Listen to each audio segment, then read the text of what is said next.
Hello, hello, hello. Um, just grabbing the necessary things.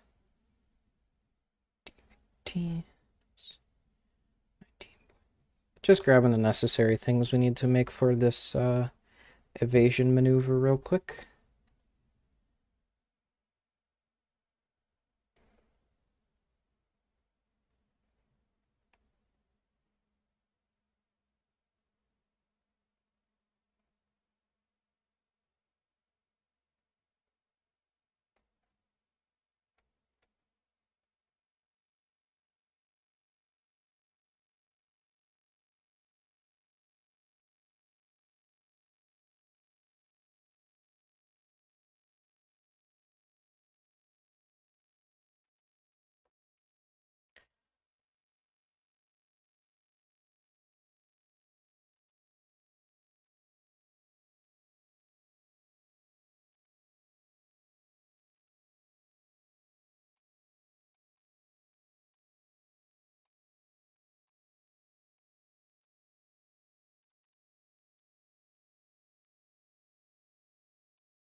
So looks like evasion, or it looks like separation is 9 minutes 45 seconds. 9 minutes 45 seconds. So we'll take their GET as well.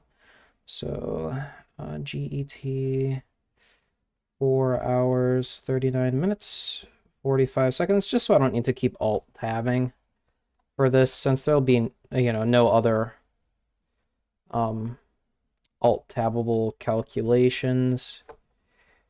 As far as I know, well, there probably is, but at least for this, then I have everything noted down and we can go ahead and get started. So we'll transition here to the scene, and I'll go to my alt screen, and let's get this show on the road. Before we unpause, let's pull up RTCC MFD. And let's pull up a second RTCC MFD. I hate when I accidentally resize the window.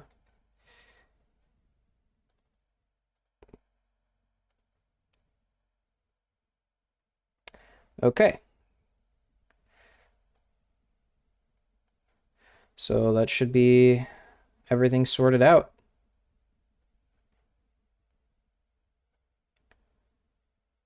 We've got a few minutes to figure this out. So the first thing we need to do is initialize a mission planning table.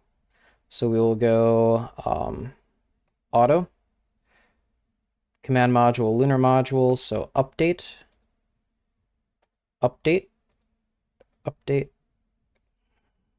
update. And we can go ahead and share the screen. Vector planning table, let's get new telemetry. Let's get tracking on Columbia. And let's do time of ephemeris as our DC vectors. And let's go and activate the mission planning table. From there, we will go ahead and input a manual burn with the command service module. Time of ignition is going to be 4 hours 39 minutes and 45 seconds. SPS pings external delta V, and the delta V is going to be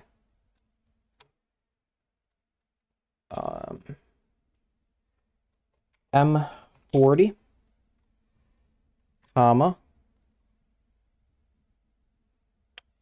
We will do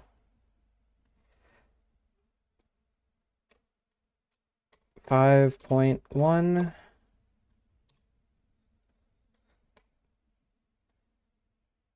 0 19.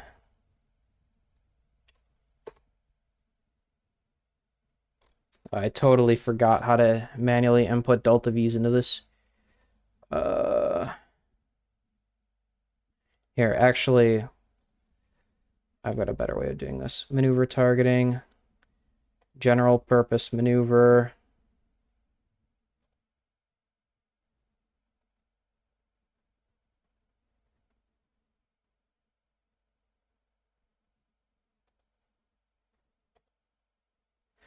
Type is going to be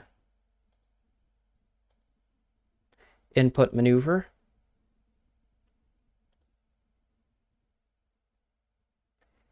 The point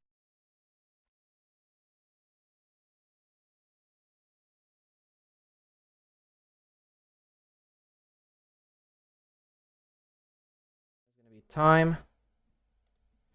The time of the maneuver is going to be 4 hours, 39 minutes, 45 seconds.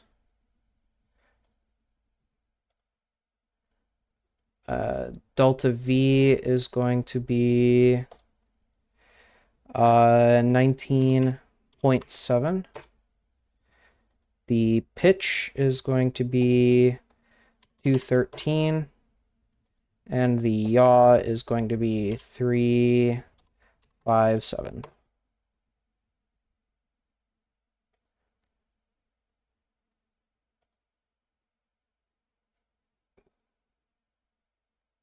That should work.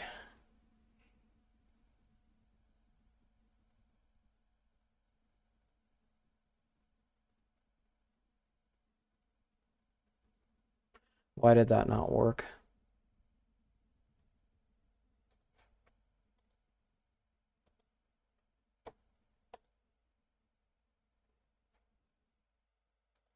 That should fully work. Okay, problems.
Ah, okay.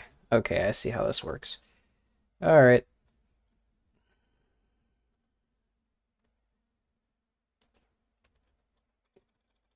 Thanks, Go, for PDA. Manual input. Yeah.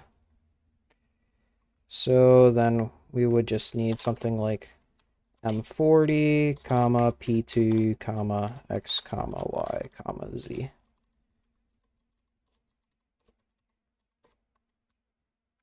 All right, there we go. Sorry, I was just confused about what the old computer was asking for.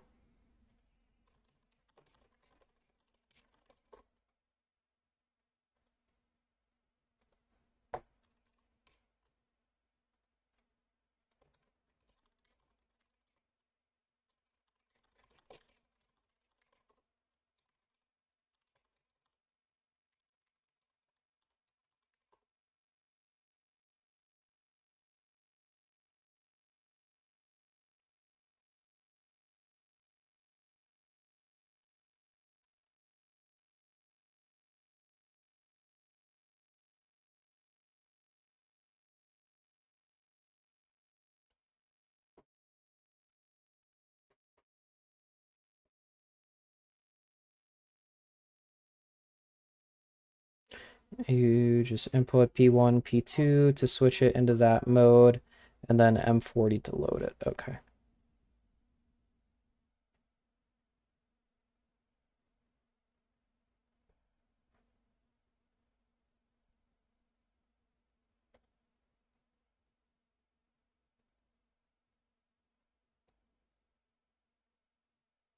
So if I did P1 right now, right, and if I did P2, okay, so now if I do M40, comma, P2, comma, 5.1, comma, 0, comma, 19. There we go. All right.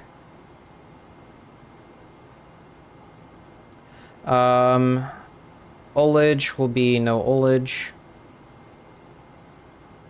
Okay, compute trim. Calculate. We got her. All right. Preliminary advisory data. Maneuver pad. Calculate CSM1. And we got her. Okay, all right. So we could see now. Let me share the screen here. We've got the mission planning table here with the inputted maneuver. And we've got our maneuver calculation over here. And that's all complete. So we've got our weight. We've got our pitch and yaw trim, our GET, and everything we need. The last thing I would like to have is the DAP pad for the lunar module. If we can get it. Eagle. Type docked full lem. Just for the weight, so lem weight. Lunar module weight is plus 33773. And then command module weight is, that's with our pad, but I'm just writing it down just because it's here. Why not? Plus 69779. So we've got that. Go back to the maneuver pad, and let's go ahead and take a screenshot of this and make our maneuver.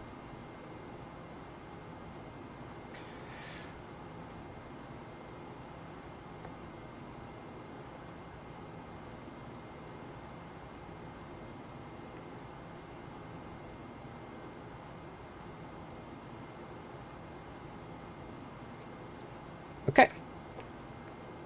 So delta V set minus 100. We'll just use the checklist to execute that in.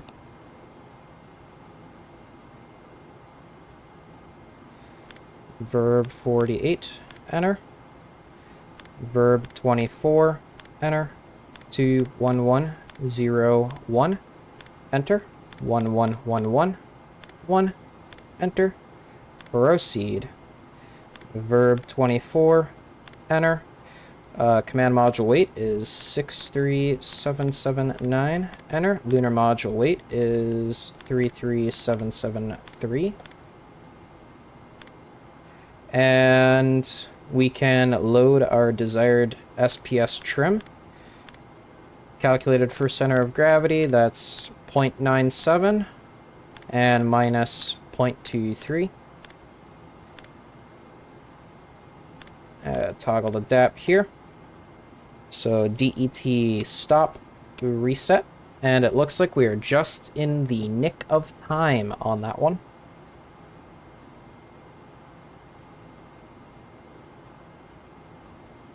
Ten seconds to spare.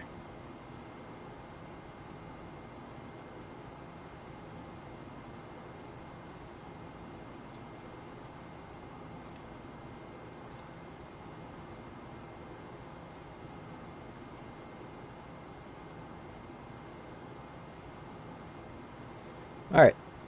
Sequential events control system logic on. Go for pyro arm. DVC servo. AC1 main A.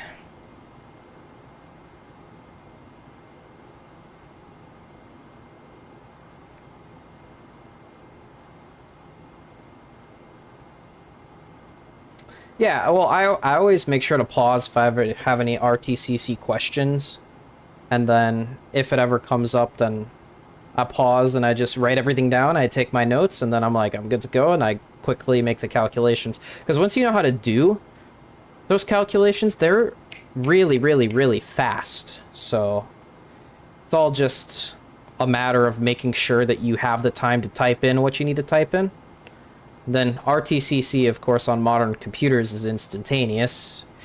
In 1960, some of these, you know, you would walk away and go grab a coffee and come back and it would be done. But modern day computing makes this so fast, so good. So as long as you can type it in fast enough, you can get the output right when you need it. It's great.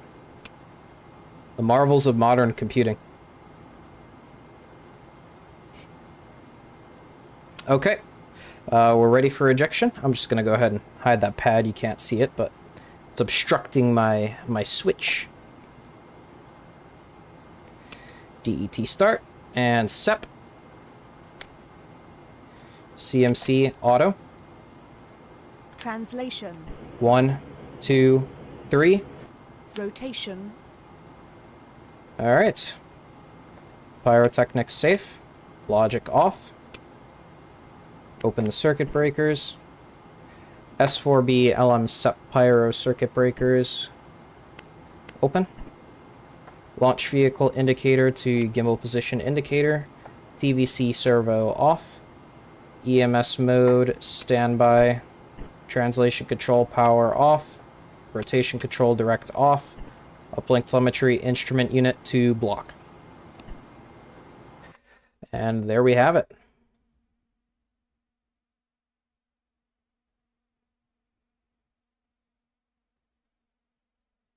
Yeah, LGC clock sync, that procedure is no joke. If you mess that up, that's really, really bad. Okay, so let's go ahead and start the screen share now. We are shortly after the yeah, you could see why I hide my entire screen now when I'm streaming. This gets a little crazy. We're going to go to the Project Apollo MFD, and the S4B, after we eject from it, I've been told is hard-lined into telemetry accepting. So we're going to go to the instrument unit and make sure we're on channel 1. And we are going to set our target to the AS506 S4B stage. And we are going to go to, here we go, time base 8 enable, uplink, uplink accepted.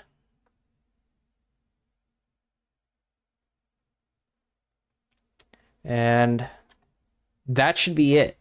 I've been told for Apollo 11, the S4B is entirely pre-programmed.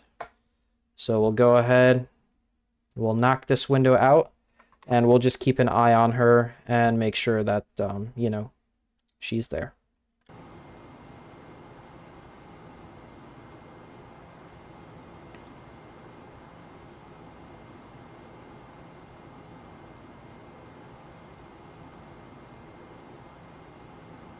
So go ahead and key verb 49, enter.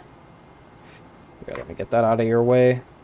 Verb 25, enter. The attitude for the burn is a roll of our choice. We will do all balls. Pitch will be 21300, and yaw will be 35700. Auto sequence.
Okay, I know this maneuver is going to take a little bit of time.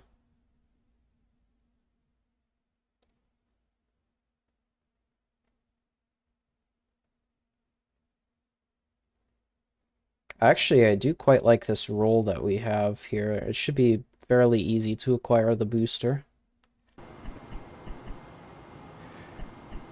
It is going to make us roll back to 0, though, unfortunately. But I did quite like what we had going on, so I'll just remember visually what that roll indicator reads. Then we'll try and go back to it.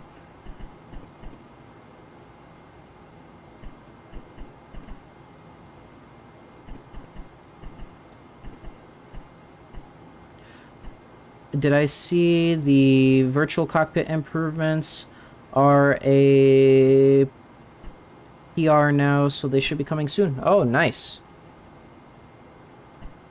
I'm excited.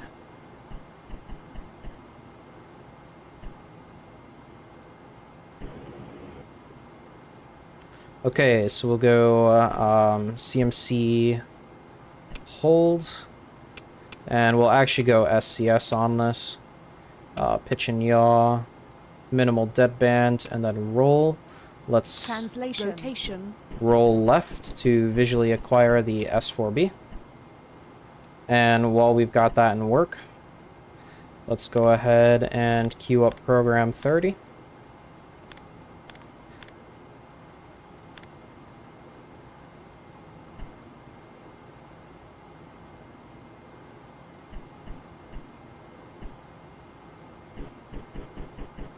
Okay, we've got her.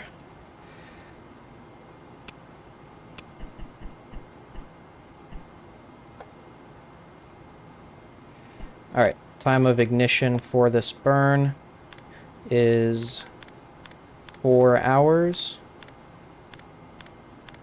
39 minutes, and 45 seconds. For those who want to know where I'm getting that from, remember, that was just a calculation we made just a little bit ago.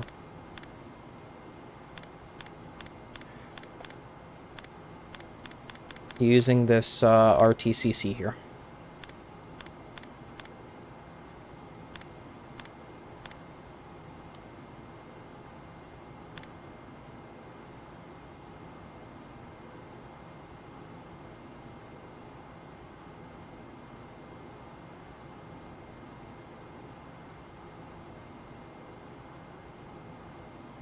Okay, I agree. Proceed.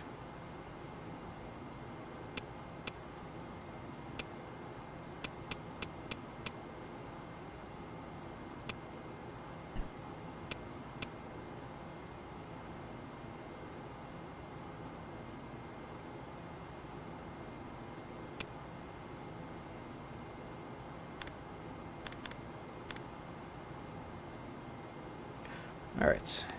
delta V is 19.7, so compensated delta V will be 15.6.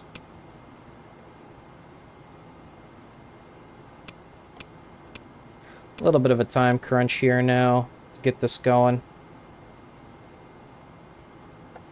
And let's go back to CMC. All auto RCS is on.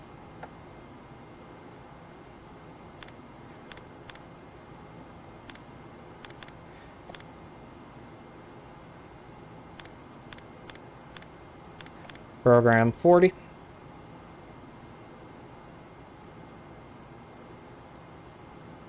We've got visual acquisition on the S4B. We can go ahead and proceed.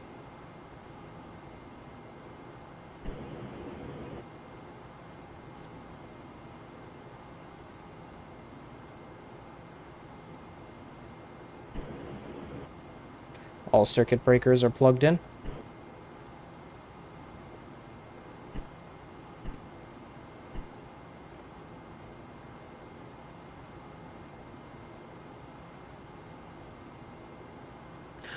Yeah, as long as they haven't made any system changes, the update shouldn't break anything. I just always tell that on my channel just to make that sort of a bit of a habit for people, you know, in case they don't read the update memo.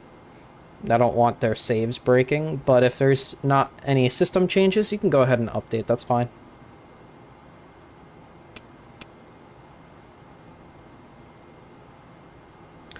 Alright, we made it just in time.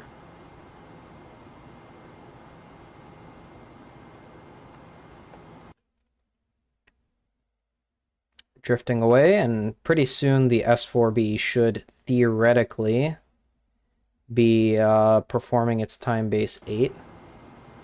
I'm slightly worried about that though. I hope that went through. It did say uplink accepted, and we were targeting the stage, but I'm gonna go ahead and send it again with IU to accept, and then we'll go back to block.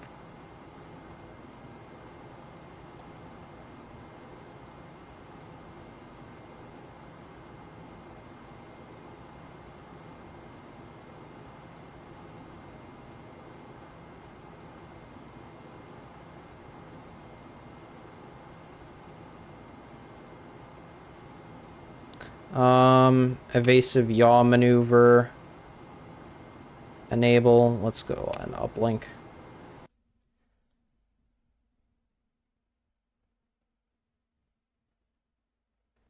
So the S4B should be making its yaw maneuver now.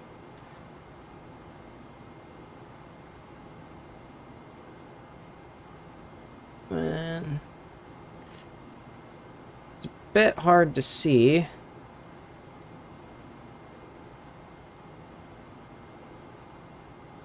But we've enabled all evasive stuff on the S4B now. That should be the last thing that we need to do. It's time base 8, and the evasive yaw maneuver should be everything. So we'll go ahead and close that out.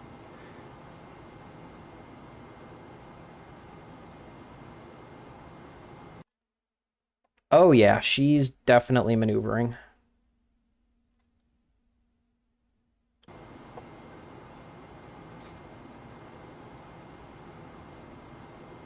Yep. That's a maneuver if I ever saw one.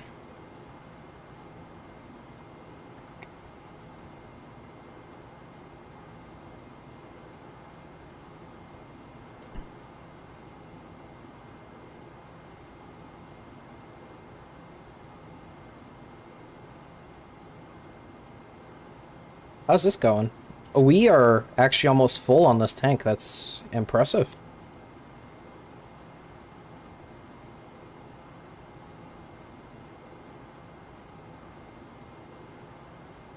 Alright, 4 minutes to the burn. We can go ahead and give a little time skip. There she goes. Looking good.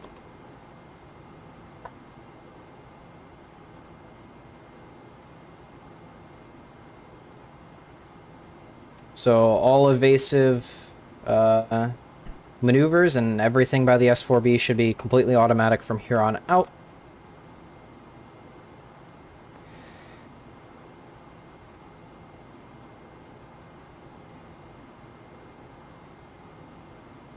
BCM bitrate is low. Very good. And it looks like that yaw maneuver is almost complete, or is complete. We're going to go ahead and make our evasion maneuver now.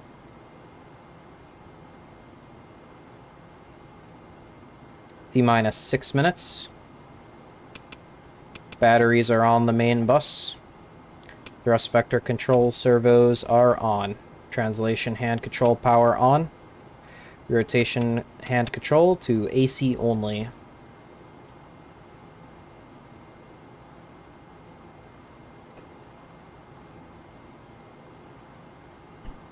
Yep, her maneuver is complete. Coming up on T-minus 5 minutes.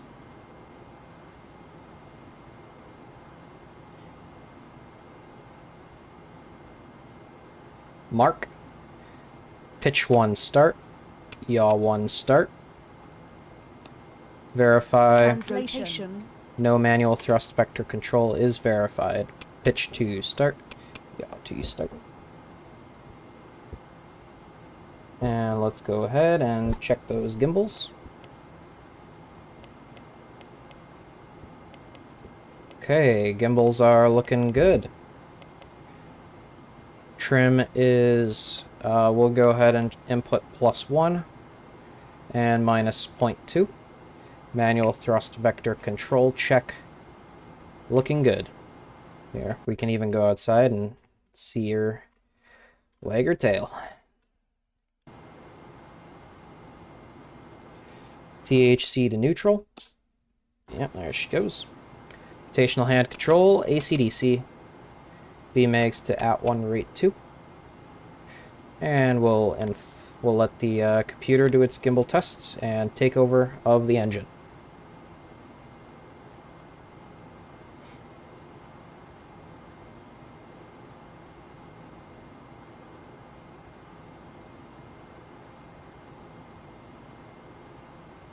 The trim is in. Rotational hand control direct to main A, main B. Limit cycle off. FDI scale 50-15. Double check. Make sure oxidizer flow is normal. PUG is normal. PUG stands for propellant utilization gauging, by the way. And service propulsion system helium valves are isolated in auto mode.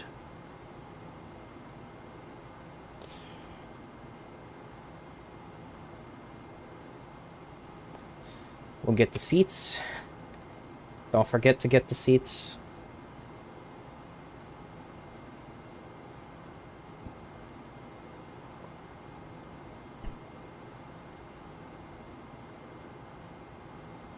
We'll make this burn on bank A only.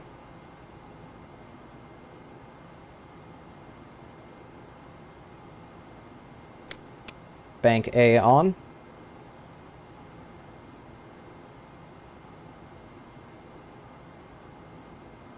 Standing by.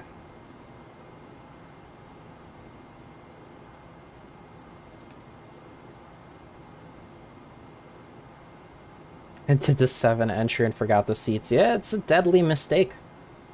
Don't forget the seats.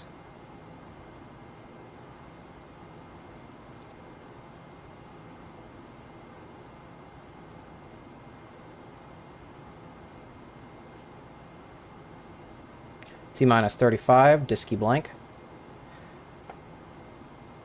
T-minus 30, EMS normal.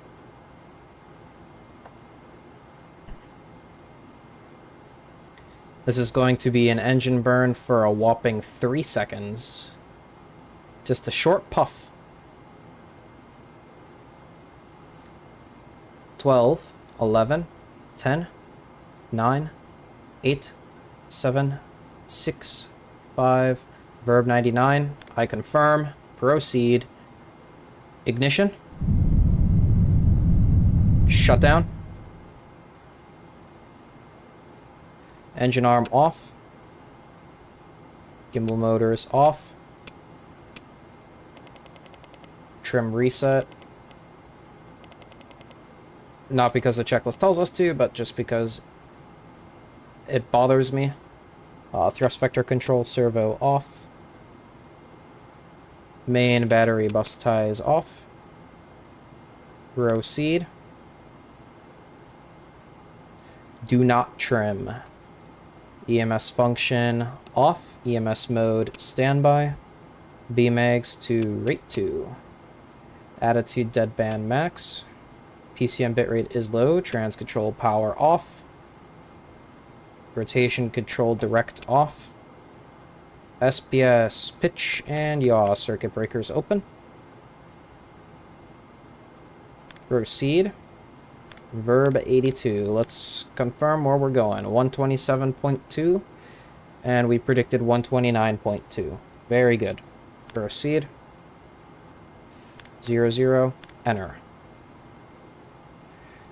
DET stop. Reset. Service module RCS monitoring. Okay.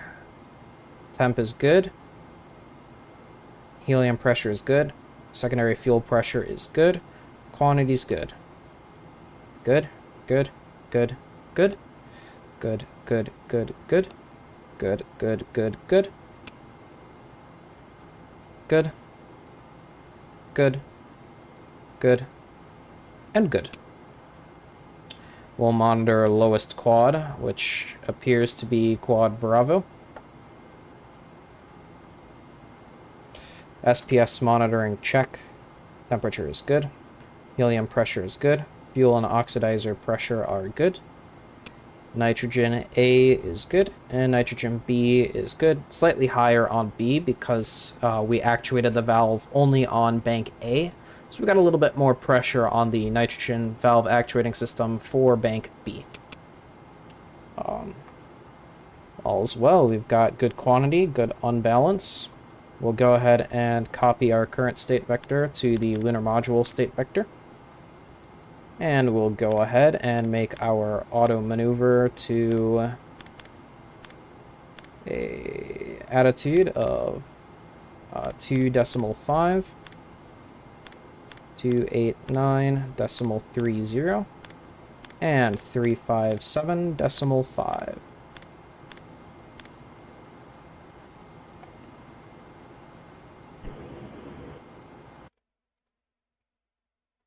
While that's going on, let's take a look at what the booster is doing.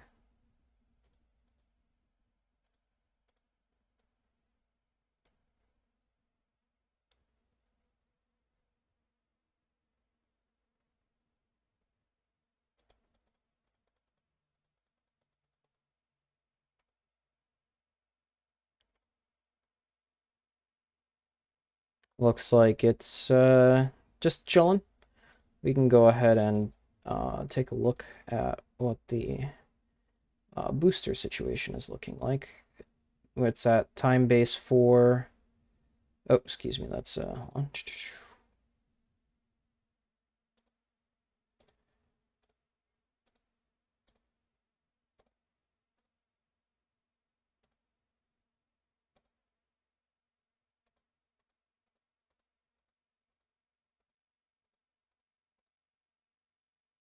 Yep, it looks like it is in time base 8.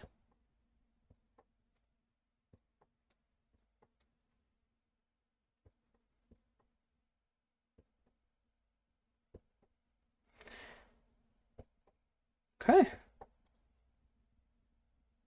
So let's go ahead and pull up the screen here.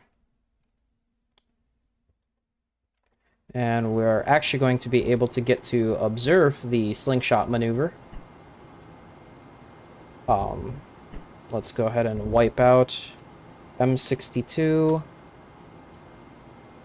table CSM, maneuver 1, action DH, no vector. And let's go and figure out where we are.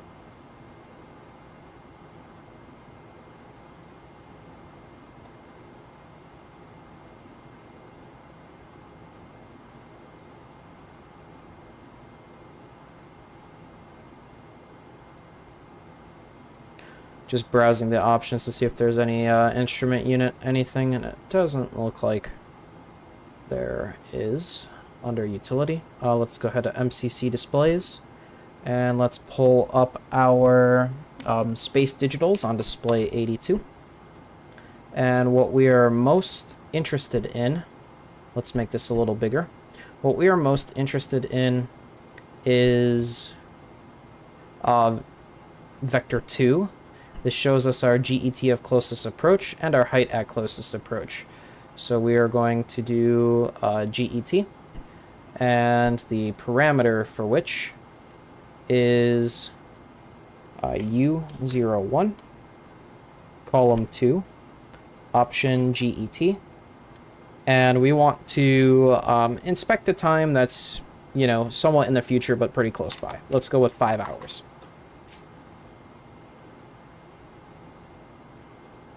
We will make no specification on inclination or longitude ascending node. And assuming we typed everything in correctly, which can somewhat be a problem for me.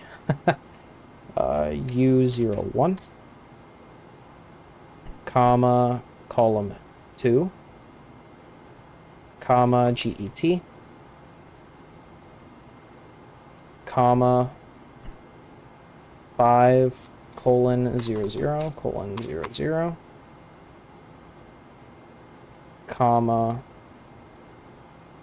0, comma, 0. Try that. It likes to be a pain. U01. Let's try column 1.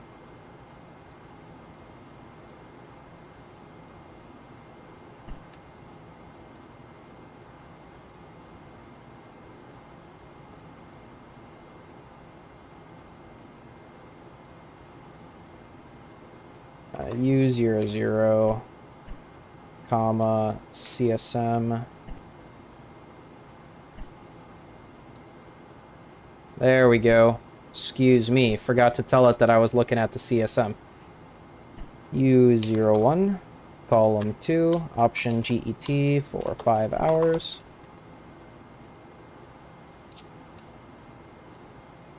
There we go. So our height at closest approach is minus 173.45, but as we slingshot towards the moon, that should increase. So if we bring this time out to, say, about 60 hours, let's go with 69 hours.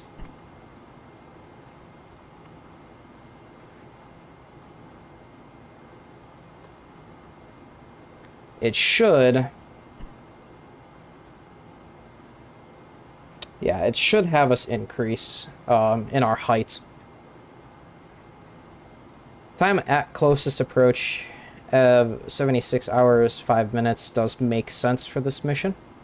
We'll keep a closer eye on HCA as we calculate our mid-course corrections, but for now, we know that the computer outputted the same targeting predictions that we made for our burn, so I'm not too worried about that being minus. As I said, when we get closer to the moon, it will speed us up and we'll pick up in our height at closest approach, so I'm not worried about it.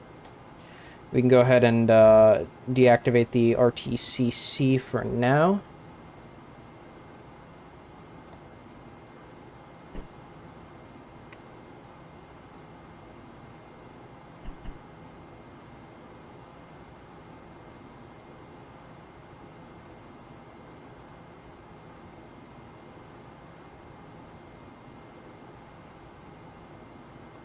And we're approaching attitude to observe the booster. I'm not quite seeing it just yet. we may have to, you know, do some manual maneuvering here, so can go ahead and sort of try and look at that. It does look a little bit far away though. Let's get our options here. Labels on vessels, please.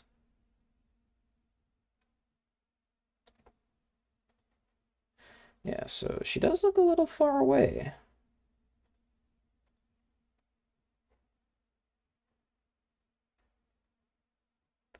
She's not made her maneuver yet. However, she is it looks like she is getting into attitude for it, so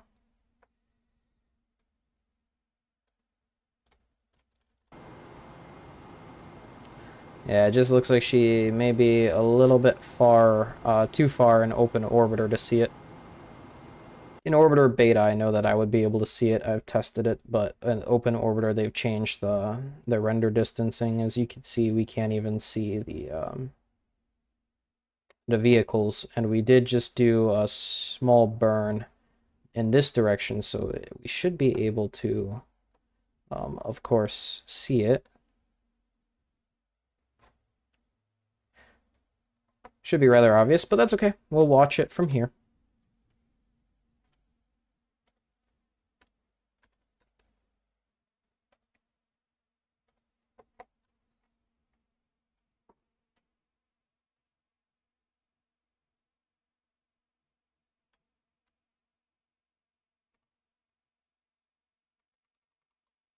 And while that's happening, I'm going to begin making our calculations for the mid-course correction.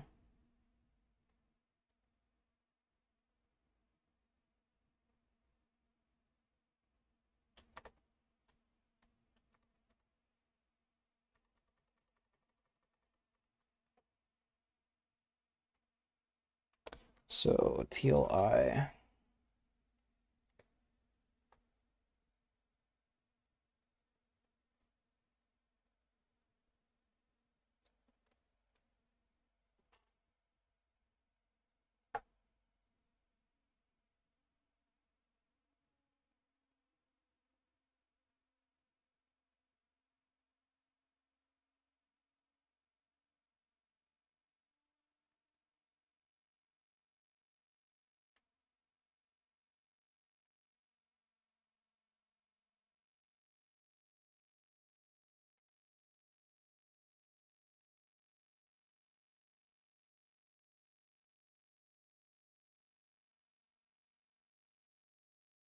TLI was scheduled for 2 hours, 44 minutes, 26 seconds.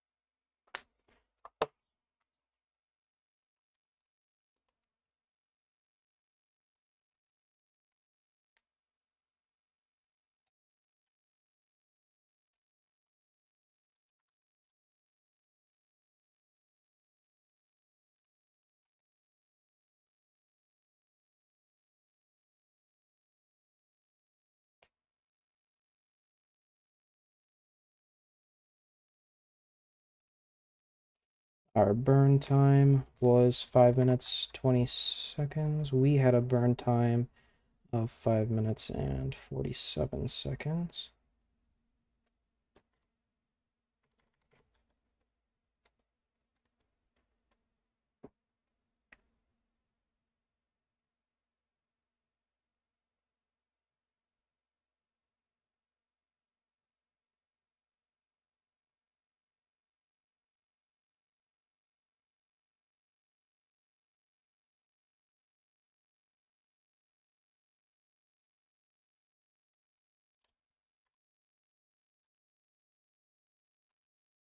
Okay.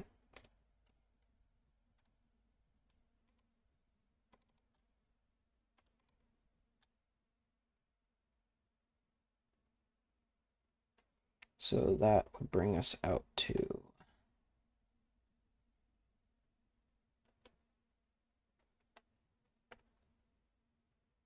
44 plus 5 is 49. 2 hours, and then 47 plus 26 is 73. 13, so 2 hours, 50 minutes, and 13 seconds. Roughly, that's going to be everything we base our flight to the moon on.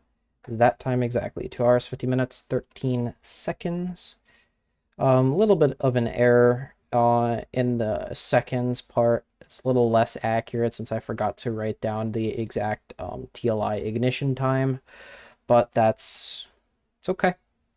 It's good enough. So we'll go ahead and start making calculations for the TLI plus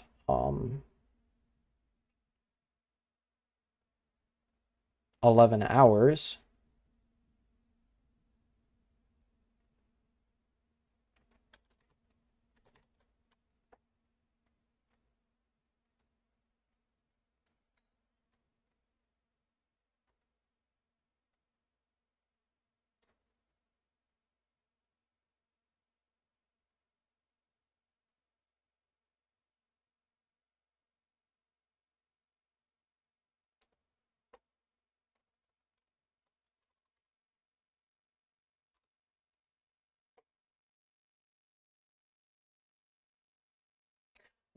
Time of entry interface, so TZ for TLI plus 11.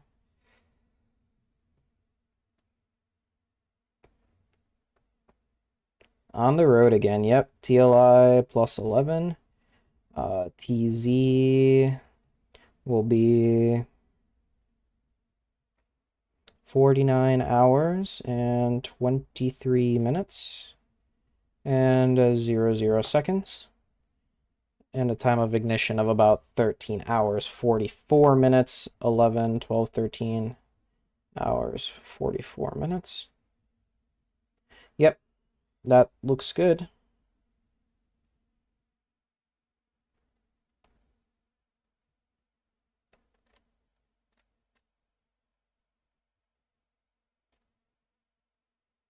And it looks like these are based on not the time that TLI has been completed, but the time that TLI was started. So we will actually be using TLI TIG time to calculate these, which is 2 hours, 44 minutes, 26 seconds. Adding 11 hours to that would make 13 hours, 44 minutes, roughly. So once this evasive maneuver is complete, we'll go ahead and make those calculations.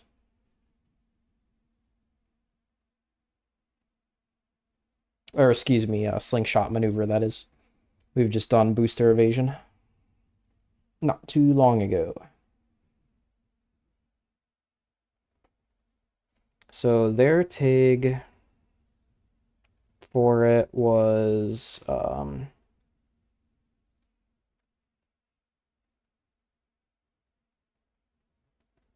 was 13 hours, 44 minutes. I do not believe that that was a time processed by RTCC with a total delta V of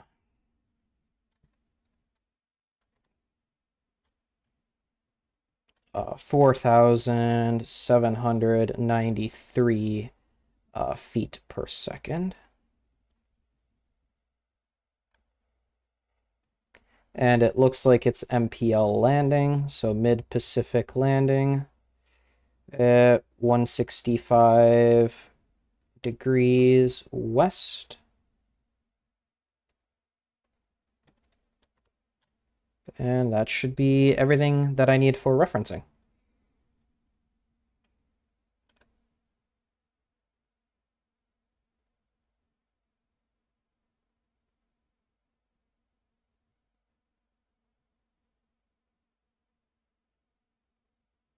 Yeah, I'm super excited for the landing again. It's gonna be super nice. Landing has always been like a really fun part for me. All right, the slingshot maneuver ignition will be starting momentarily. It has just gotten armed in the S4B, assuming everything has been going to plan, which it does look like it. It's been doing its maneuvers and all of that jazz, so it should be firing any second now. And by firing, I mean dumping its locks.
Oh, added the two other burns. Oh my God, when did that get put? I want to fly 9 again.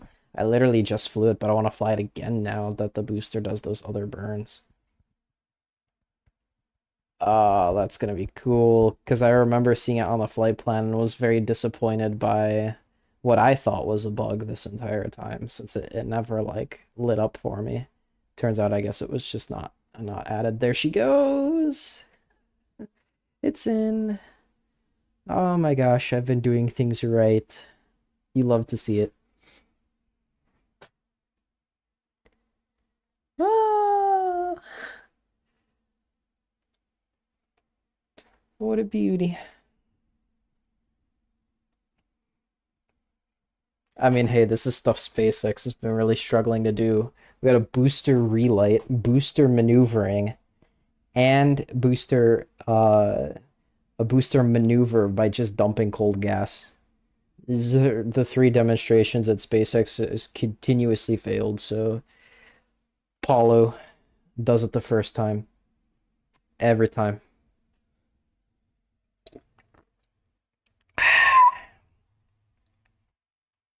They even survive an explosion oh, actually no, technically. They survive an in-space explosion the first time.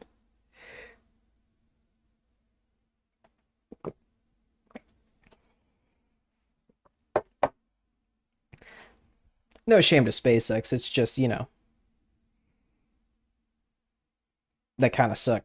I'm not gonna lie. Falcon's really good, but soon as Elon started stepping in with his high and mighty plans for the rocket and just made everything make no sense and avoiding suggestions by the engineers on things.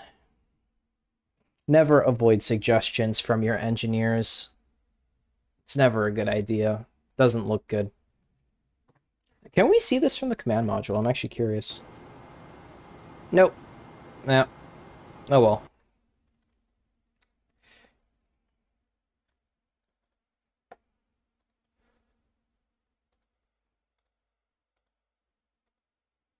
Oh, there she goes.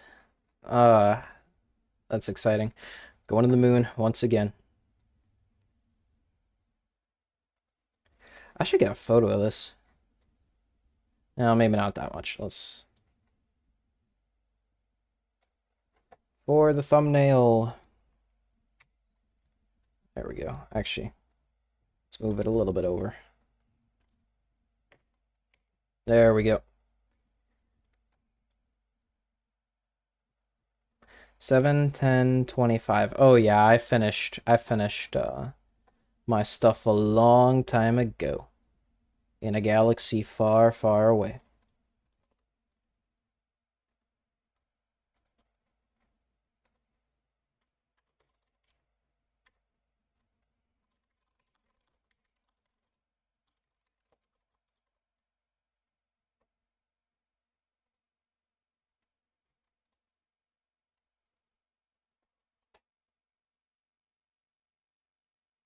Alright, I think we've seen enough of this. I do got some other stuff scheduled on the flight plan that unfortunately I have to be doing right now. So let's go ahead and make it so.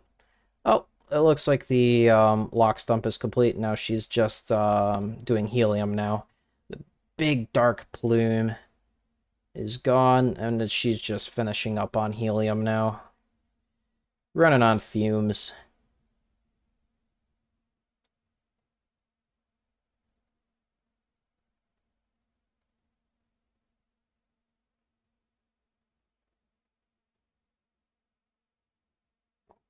Might as well stay and watch.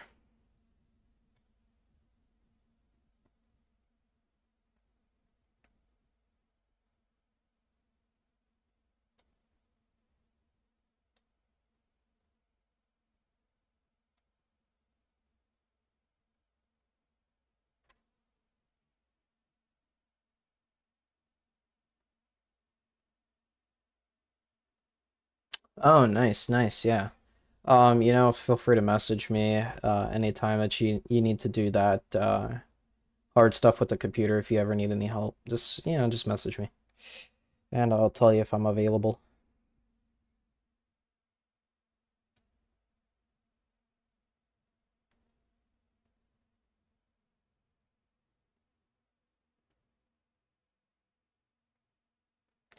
And my docking advice was perfect, by the way. The whole translation stuff was great and helped me make it to the craft. Oh yeah, the which advice was that? Was that the advice about the docking alignment reticle? Oh, look at that. Maneuver complete. Booster pacification is almost complete. She's just gonna vent the rest of whatever Delta V she has left that was not required for that little maneuver. And that's it.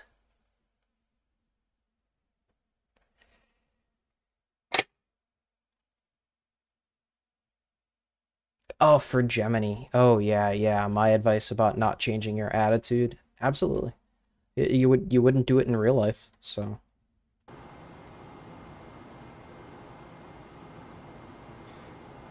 Okay.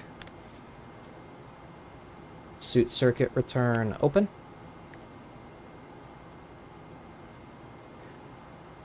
And lunar module pilot audio power off, suit power off. And we'll leave it on full flow since we are unsuiting all three crew. CDR.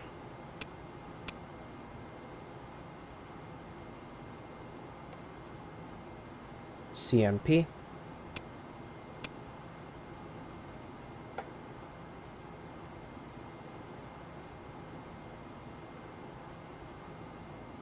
It helped in 9 as well. Oh, absolutely. Um, you just you need to make sure that you're pointing in the right direction though. So when you get your translation fixed, you do need to make sure you're pointing in the right direction. That's really important. I sent you the photo of how to read the alignment, the docking alignment article, this guy right here. Which, yeah, one thing that reentry needs to do, that thing does not stick out like that much. That thing sticks out like from here all the way to past the top of the lem. So yeah, reentry needs to fix that because the whole thing is an optical illusion, and so if it's not sticking out far enough, the optical illusion doesn't work until you're really close. And by that point, it's too late. And that's a problem I've been having in reentry with docking.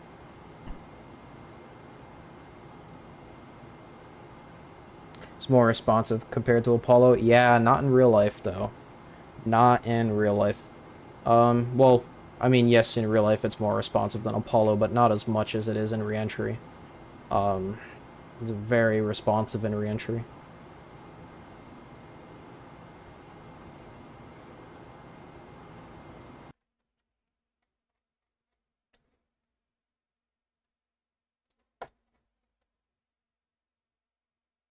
Yeah, it's been great. Boosters been doing It's Jeb.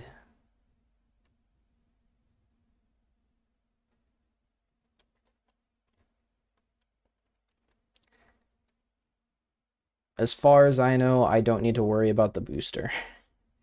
I'm waiting for someone to tell me otherwise, though, because I really don't want to have to worry about the booster.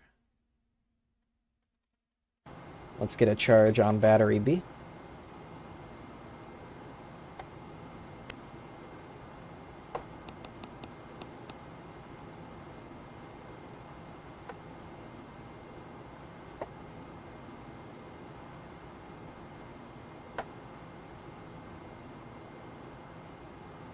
Yeah, CSM and reentry is dead slow compared to how it was in real life. In NASPIT maneuvers, realistically, since, of course, they provided the public the information on the entire spacecraft subsystems and everything. So, of course, you know, they know the specific impulse of the RCS jets and how effective they were at any given weight, which is information we need for these dump nozzles, because of course this would impart delta V, but it doesn't in aspirate now because they're lacking the how that delta V is getting affected by the quantity of the tank and the weight of the spacecraft. So that information is something that's desired.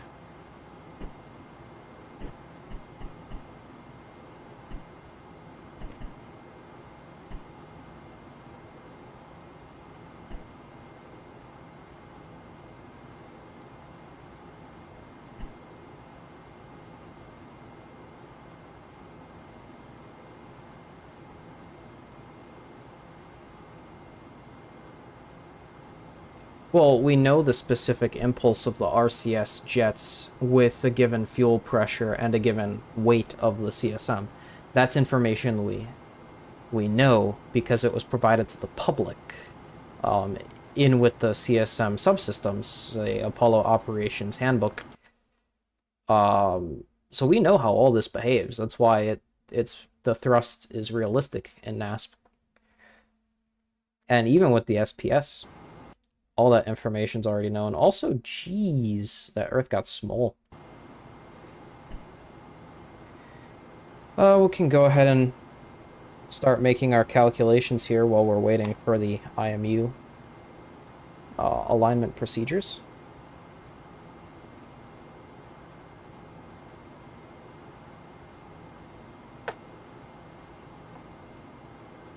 Whoops.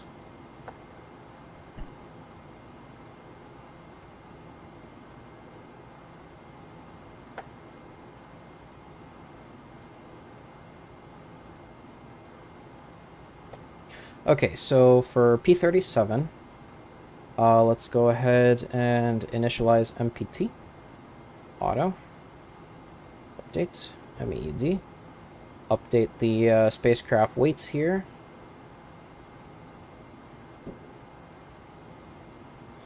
Vector planning table. Telemetry is in, and look at that. We've got telemetry from the lunar guidance computer and the eggs. That's great. Ground tracking solution for Columbia. Time of ephemeris will be done through our DC ground track vectors. And activate.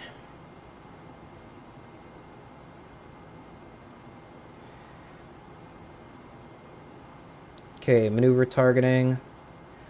Return to Earth. Abort scan table. Specific site, mid-Pacific landing. Our time of ignition is 13 hours, 44 minutes, roughly. So let's do 13 hours and 30 minutes. with a predicted time of ignition of 13 hours, 44 minutes. And our predicted entry time is going to be 49 hours, 23 minutes. Calculate. GETI, 13 hours, 44 minutes. Delta V was 3767. The real Apollo 11 predicted 4767. Real Apollo real Apollo controllers predicted 4793. I think that is very much in the ballpark.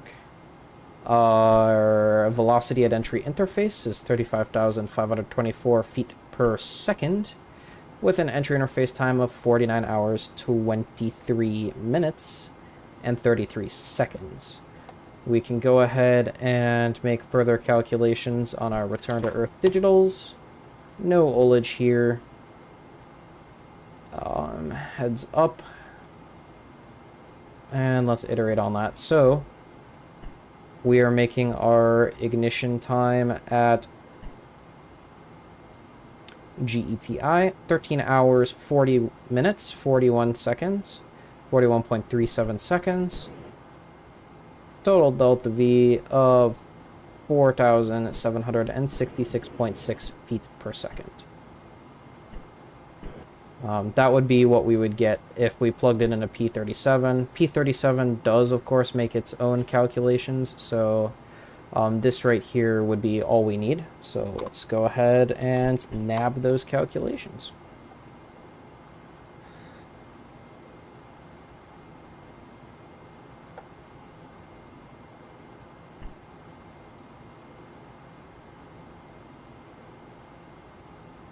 DLI plus 11 hour abort purpose.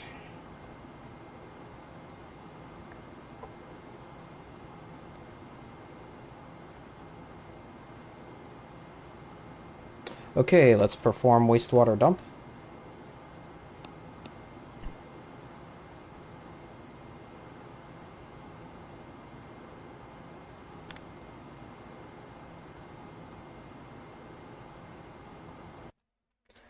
There she goes.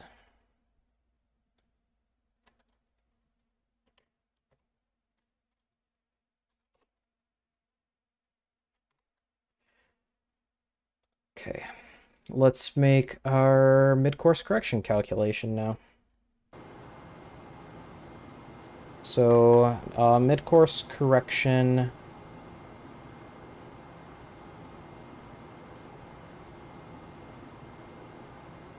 Mid-course correction 1 occurs at TLI plus 9 hours.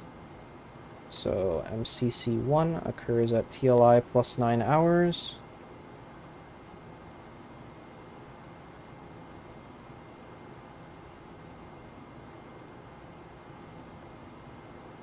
And obviously its delta V is nominally 0. It's never going to be 0 though. So and we'll look at the transcript. MCC.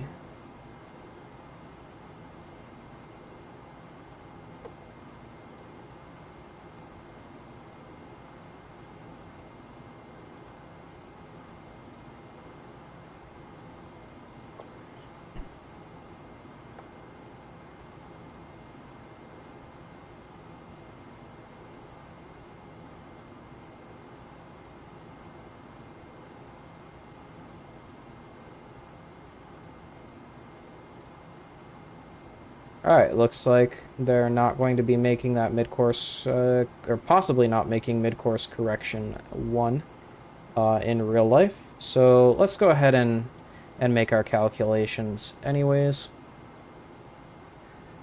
Because of course we're not following the exact same trajectory. There's always error in everything that we do. So let's go ahead and pull us up. So we're looking for translunar, mid-course processor,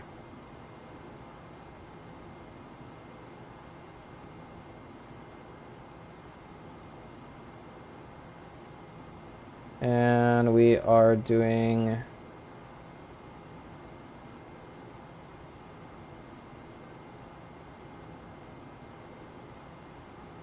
free return, BAP, fixed LPO, landing site. Free parking, lunar parking orbit.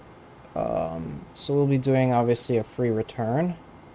I just can't remember if on Apollo 11 that would be fixed lunar parking orbit or not. Should be relatively the same as Apollo 8.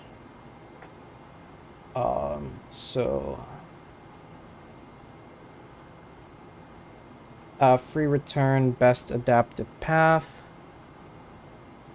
Free lunar parking, orbit, orientation, and landing site. Okay, so question.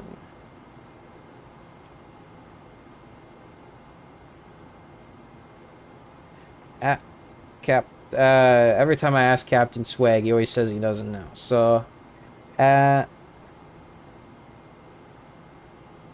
I guess I'll ask. Was Apollo 11 a free LPO?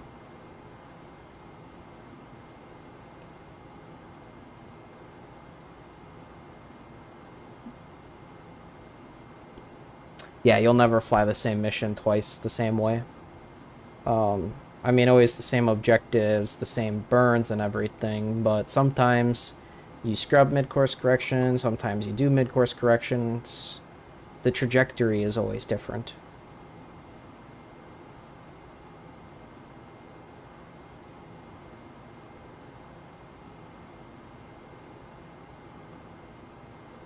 Ah, yes, the RTCC document. I totally forgot about that. Let me pull that up. RTCC inputs guide. Lunar mid-course correction. LMCC.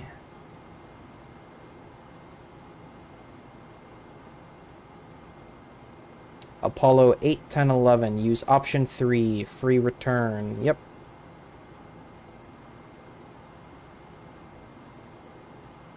Like you forgot that existed for a hot second. Yeah, totally forgot that existed. Okay. So it looks like we'll be doing free lunar parking orbits. Our time of ignition will be TLI plus 9 hours. So since they did their TLI plus 11 abort without the burn time, I will also do my plus 9 hours without the burn time. So that'll be 11 hours, 44 minutes, and 26 seconds. And we'll integrate our vectors for 11 hours, 30 minutes. Column 1, we are docked. And this will be SFP 1. Let me double check that. I believe it's Skeleton Flight Plan 1, since... There we go. SFP option 1, yep. Okay. Oh, I forgot to pull that up. Excuse me. Here we go. So we've selected option 3. Free return, best adaptive path.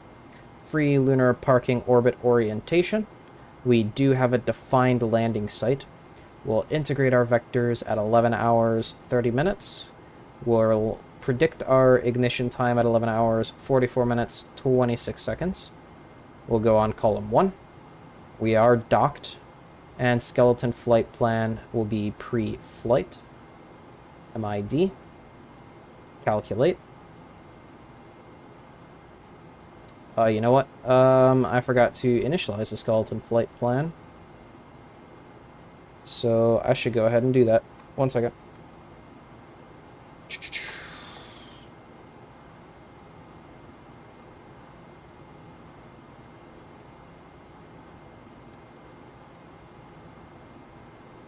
F62. enter. There we go. Online monitor. We got it. Skeleton flight plan is in. Here's what that looks like.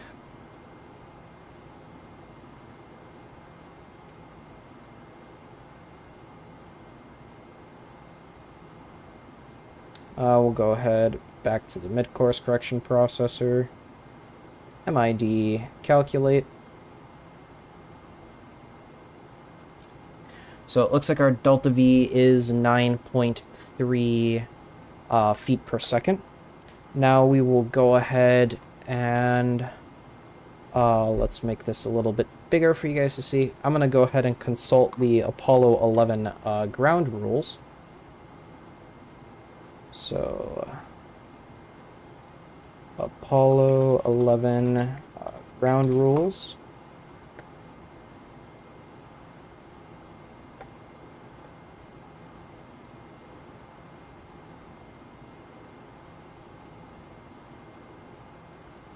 And let's go ahead and look for MCC.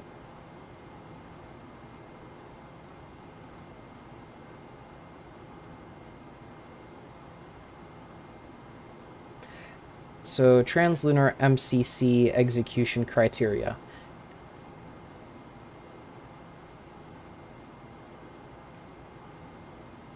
Here we go. This is crazy. MCC1 and MCC2 will not be executed as long as MCC3 remains less than 25 feet per second. Note, MCC3 delta V greater than 3 feet per second enables utilization of service propulsion system. MCC3 will be executed only if lunar orbit insertion cannot be targeted within altitude and apsoidal shift constraints to the correct translunar correction dispersions. So, we will take a look.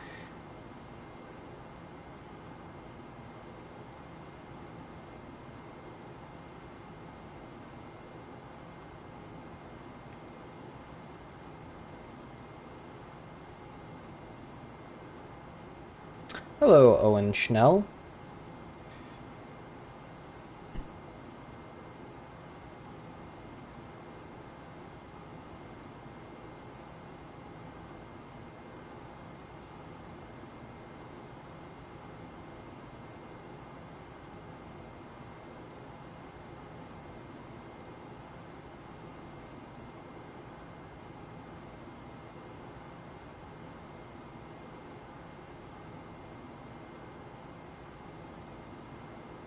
So, translunar MCC execution criteria.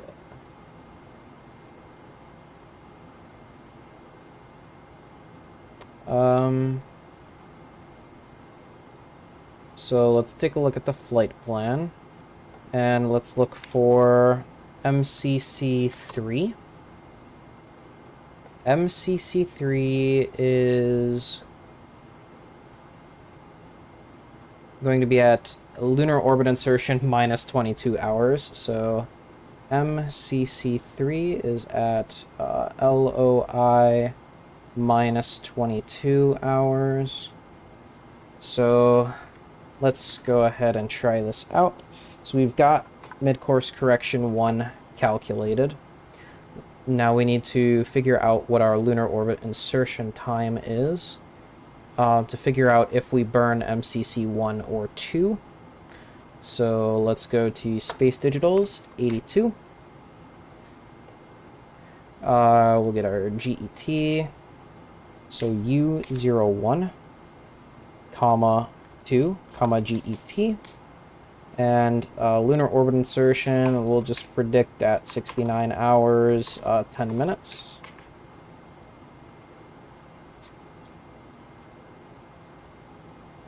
Okay, so time of closest approach is 76 hours, 5 minutes, 11 seconds. So let's go ahead and compare that with the flight plan here.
All right.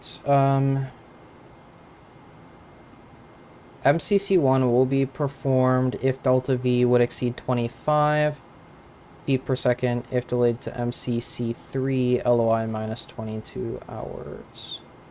MCC1 will be delayed to MCC2 if propellant cost is not prohibitive. So basically, they always want to delay to MCC2, it looks like. And it looks like they don't even want to burn MCC3. Well, let's follow the mission rules that we know exist. Let's take a look at lunar orbit insertion.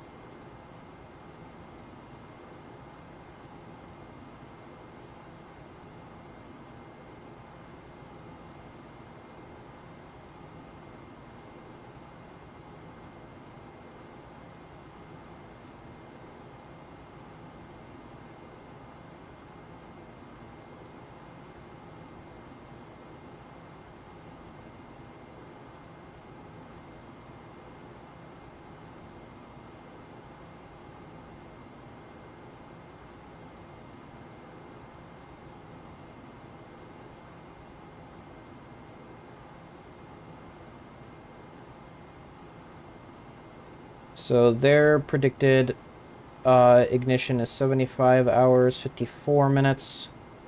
And ours is 76:05. Okay, so let's do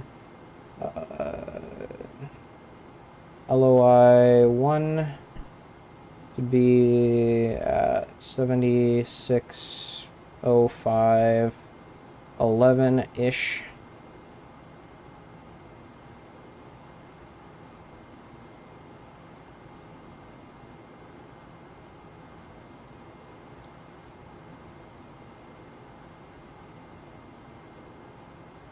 Let's go ahead and make that minus 22.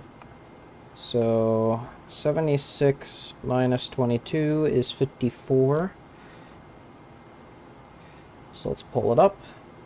Maneuver targeting, translunar, mid-course processor.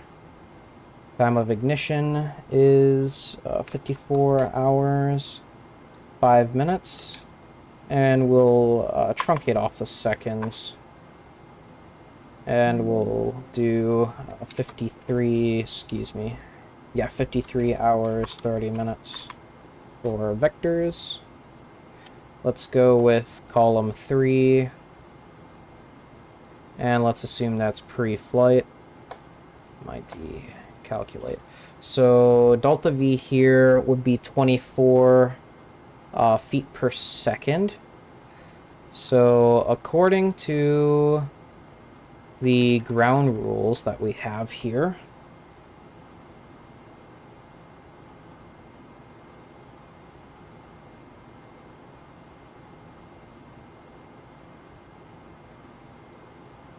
MCC3 will be executed only if LOI cannot be targeted.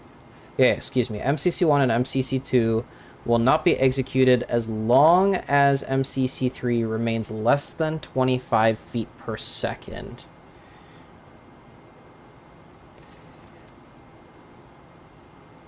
Yeah, I don't know if I like that, to be honest. That's kind of... It feels weird to me. I don't know why, but this just feels weird to me.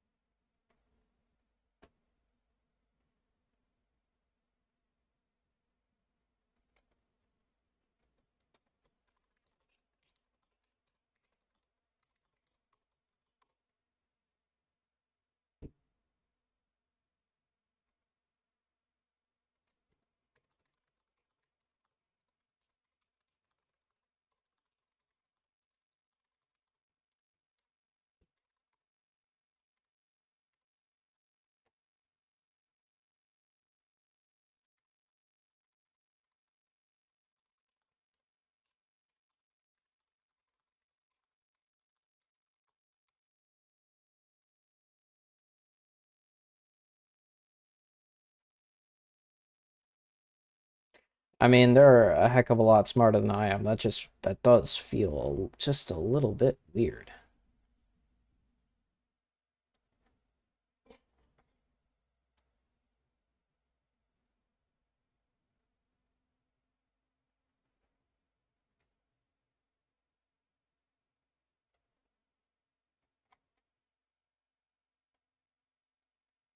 And the reason that feels weird is because they specifically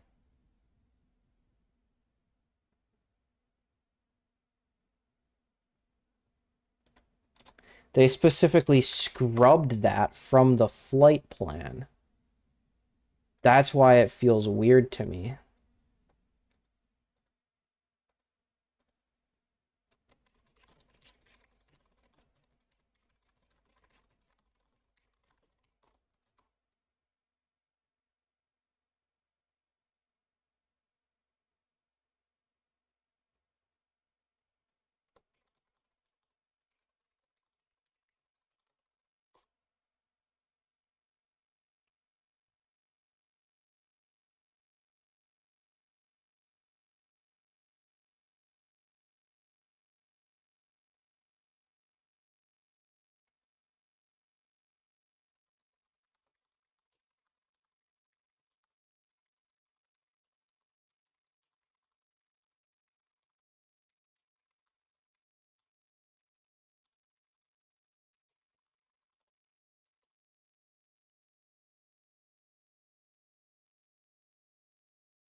MSC Form 20.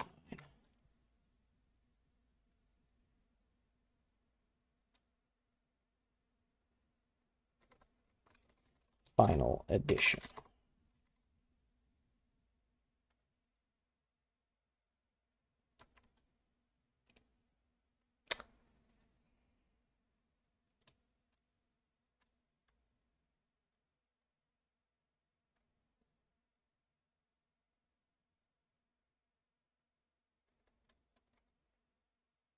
With Apollo 8, we made the determination to burn MCC-1.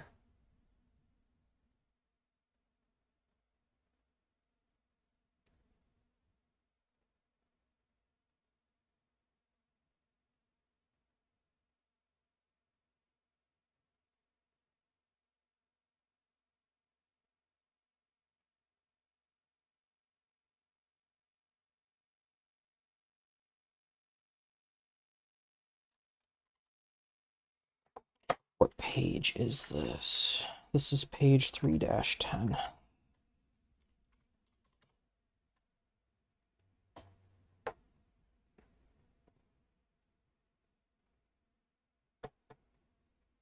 Excuse me, I'm figuring stuff out. It just seems... Should I follow the original mission rules as intended?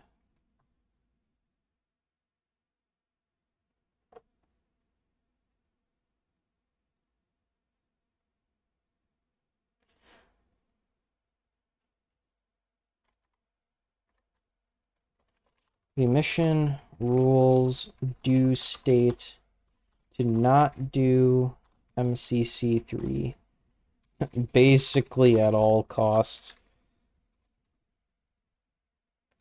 But by the looks of it, MCC 1 and 2 will be scrubbed.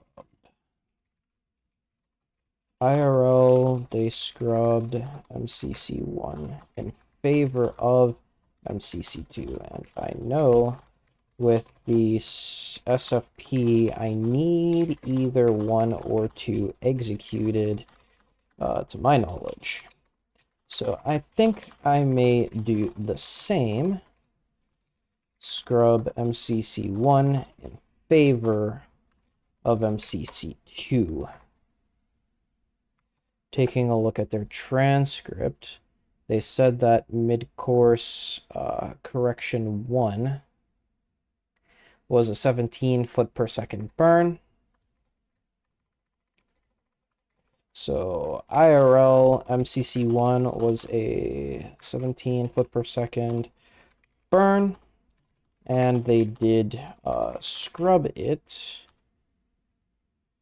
or at least consider scrubbing it.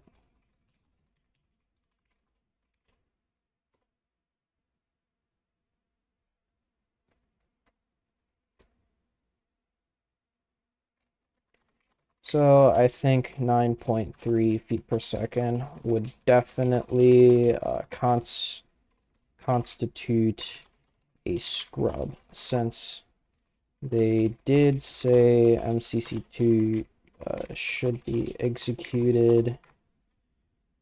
What was it? If propellant cost is not prohibited. Or MCC1 should be delayed if propellant cost is not prohibited. And it definitely is not for me.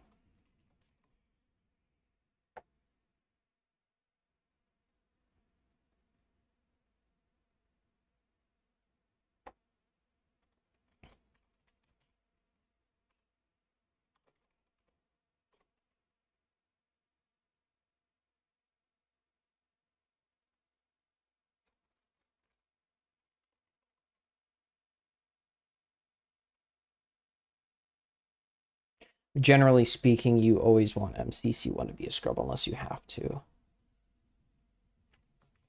Yeah, because of reasons someone explained. I don't remember. But I do know SFP needs at least MCC1 or 2 to my knowledge, and MCC3 shan't ever be performed unless craziness happens. So I will burn MCC2 instead of MCC1.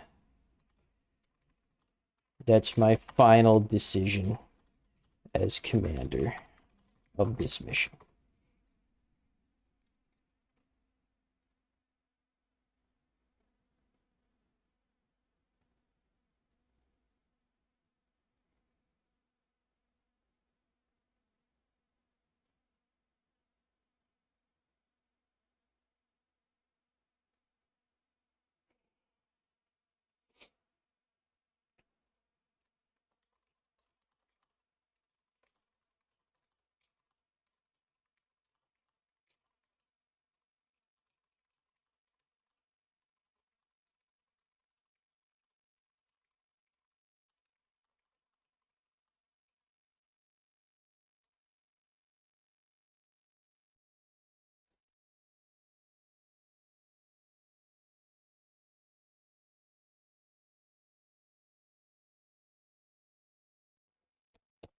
All right. I think we've made our final call. Let's go with it. As commander of the mission, I say we're doing this. We will scrub mid-course correction 1 in favor of mid-course correction 2. So we deactivated everything in the RTCC. We'll go ahead and make our P52.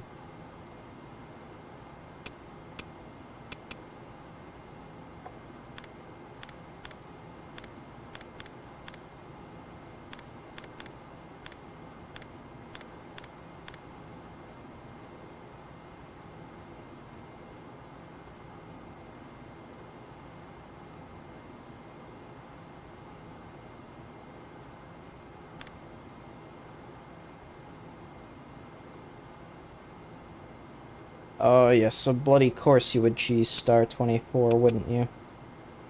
Oh, redesignate.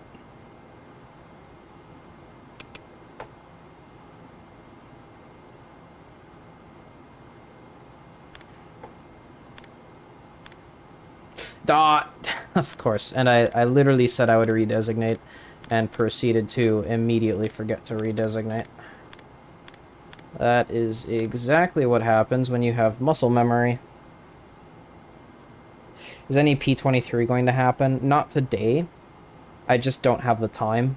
But it will happen this mission, of course. If no one in the stream has epilepsy issues, we will be doing P23s.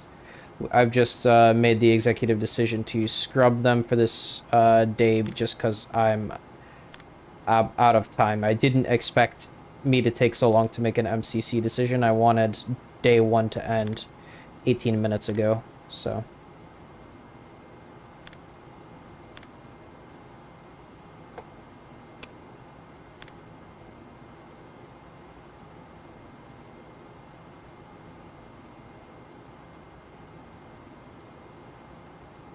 Well, the optics doesn't know the lem is attached. Like, pick a pair doesn't factor in the lem.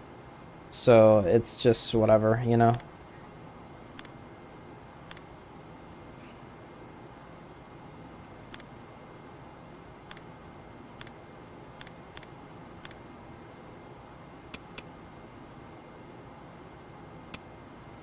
Oh, I forgot to grab the optics. There we go.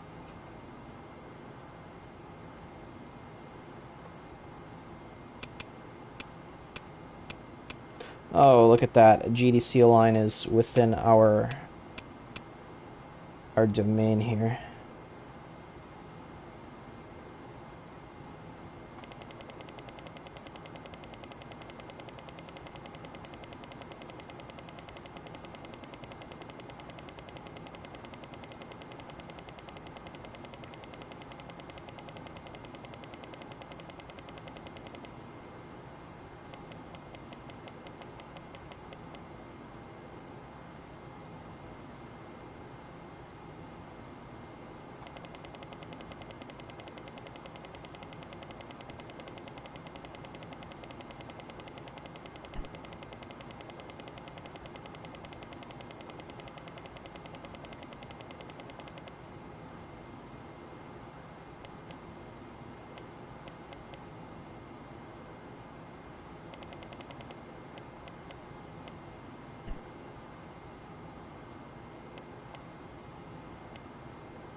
Alright, looks pretty good. Just that roll angle was, like, really off.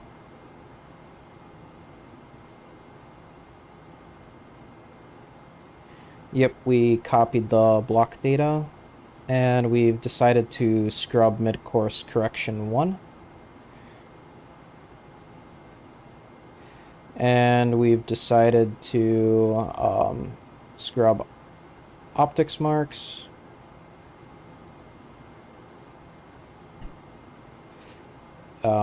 For the reasons of a real-life time budget.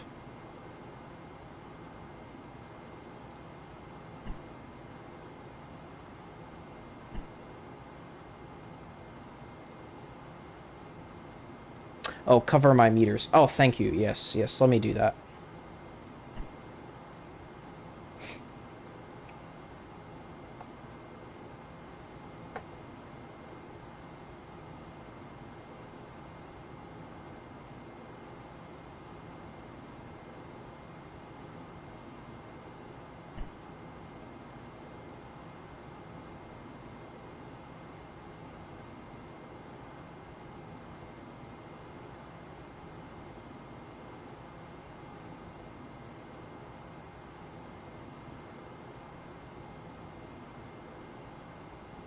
Okay, so I think... Let's take a look at what I wrote down for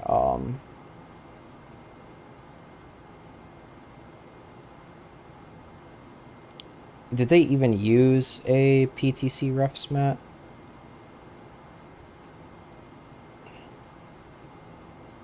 Oh boy. Is it on the RTCC inputs guide? I doubt it.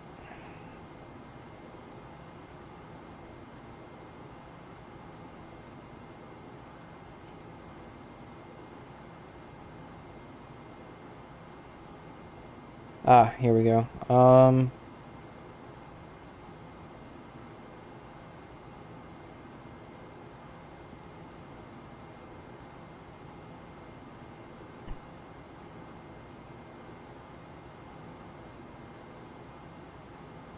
BTC refs mat. Average TEI.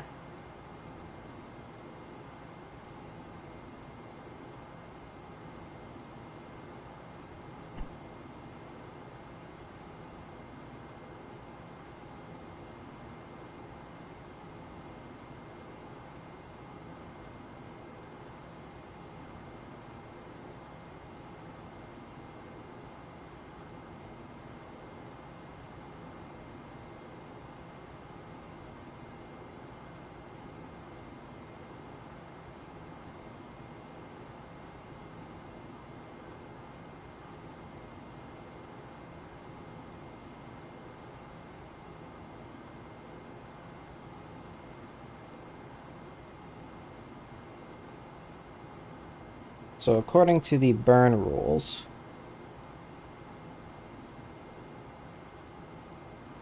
oh, I don't need to write these down. Actually, they're listed already. But for PTC refs, the average TEI, that's what I want to see. TEI.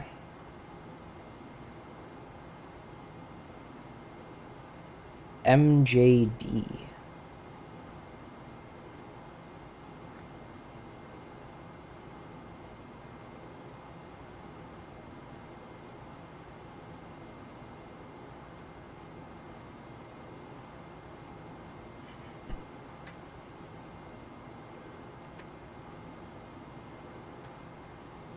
Let's go ahead and save this real quick. So G00 CSM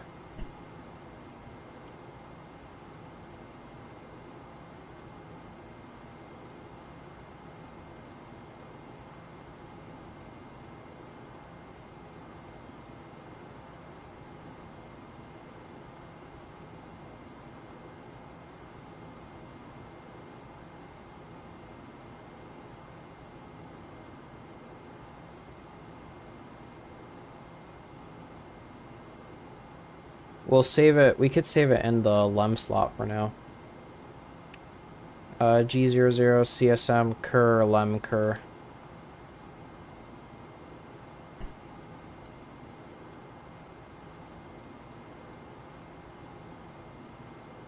Since the lem doesn't, you know, theoretically have a... Well, maybe I shouldn't mess with that. The lem shouldn't have a refs mat right now. No, yeah, it's got nothing for a refs mat. So let's go G00 CSM cur lem cur. We'll just save that there in case we mess it up.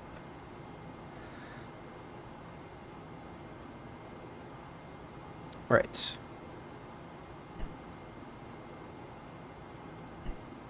So average TEI MJD.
Do, do, do, do, do.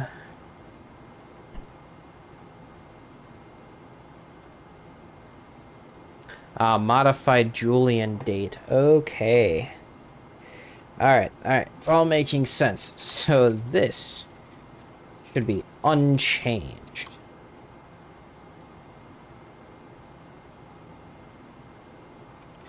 I can just hit calc.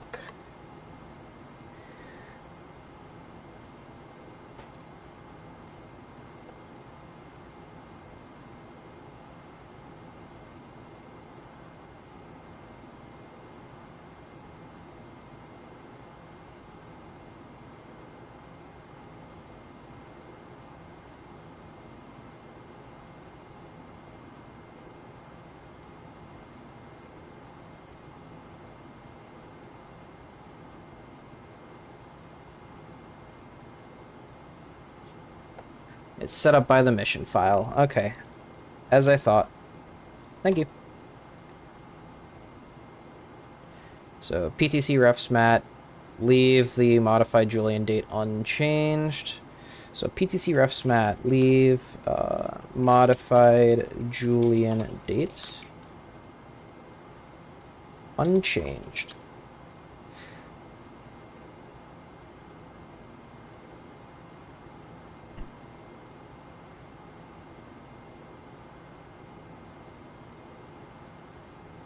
All right.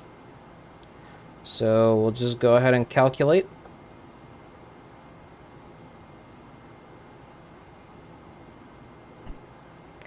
And we've got it. We're now go to just proceed with our own leisurely time skipping.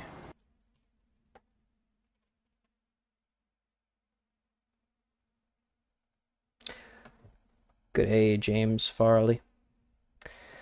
What's going on? How's it going? So, yep, if you want to take a look, what I was confused about here is this modified Julian date here. There's some arithmetic to convert from like the Julian calendar and whatnot. Confusing stuff since math was wrong back then.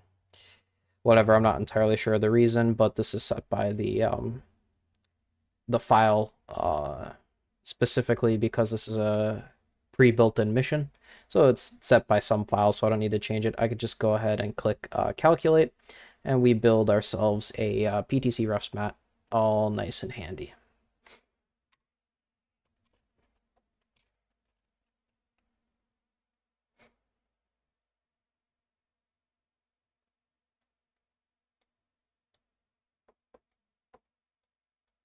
So we're just going to go ahead, do some time skipping, and we're just going to start the PTC, and then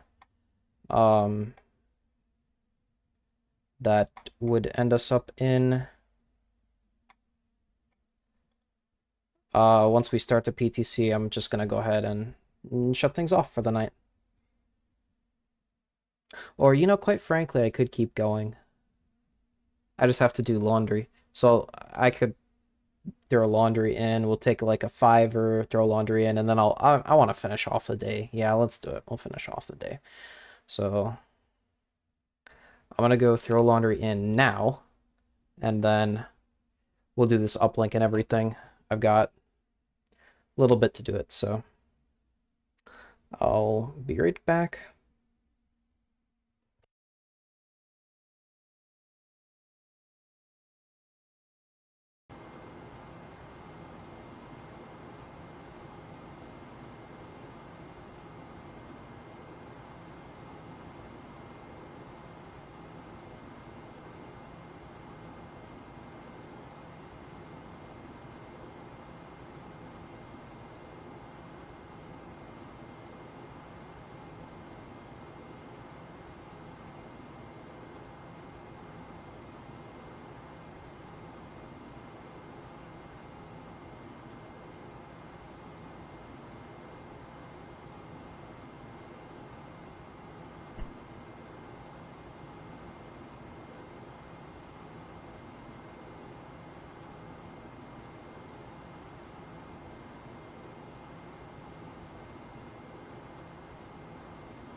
Alright, I have returned.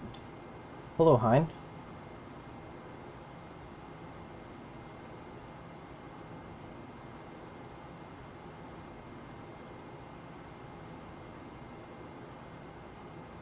And just in time, too. Okay.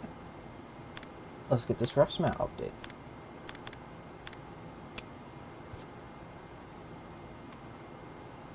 So we've calculated the refs map. We'll go back, uplink, CMC refs map update. Calculate.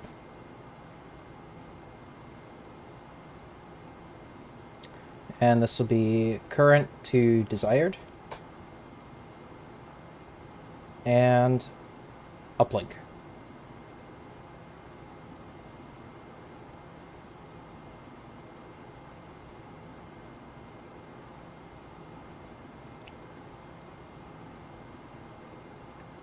And while that's in work, let's go ahead and shut down our evaporator.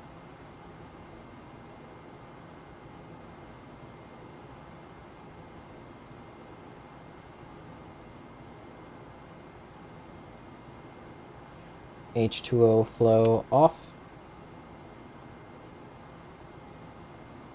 Steam pressure manual and increase for 1 minute.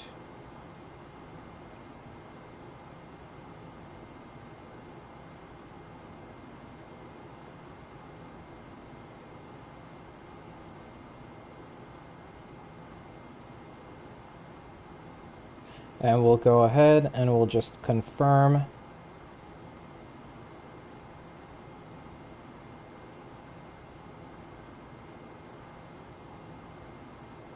Yep, we did uplink the correct one.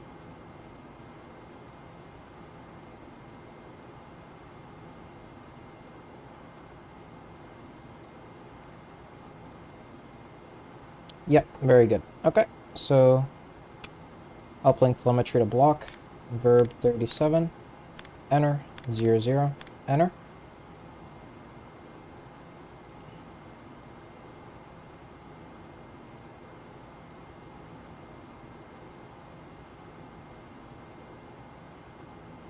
Secondary glycol evaporator is already off, but we can go ahead and reset for 1 minute.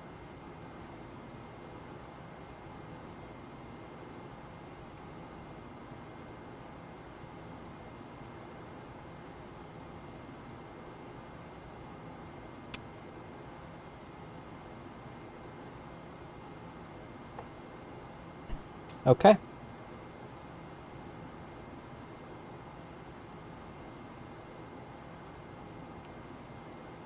So optics 0 switch off.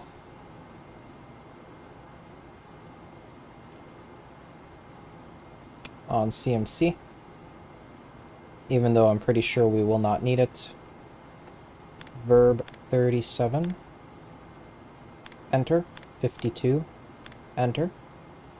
We will be doing the preferred refs map. So 245.59.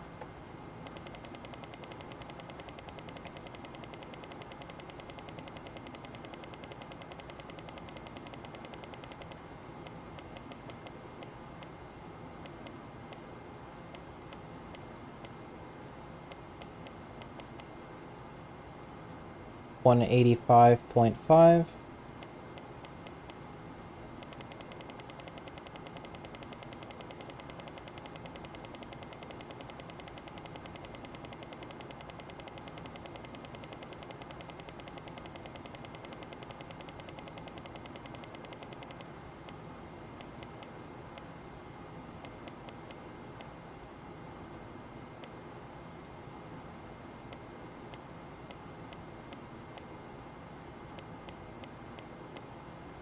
And then yaw will be 140, or sorry, 14.6.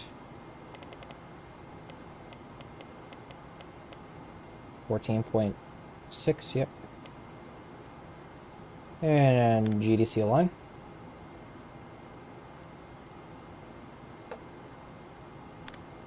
That's just a little thing I added to the procedure. It's not actually a part of it, just to make my GDC align life a little bit better later. Proceed. We are going ahead to torque align. Ooh.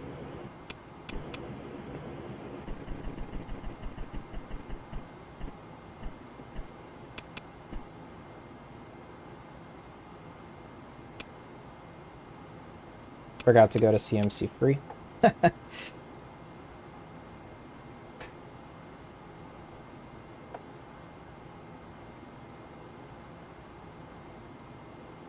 So we're gonna be here a while.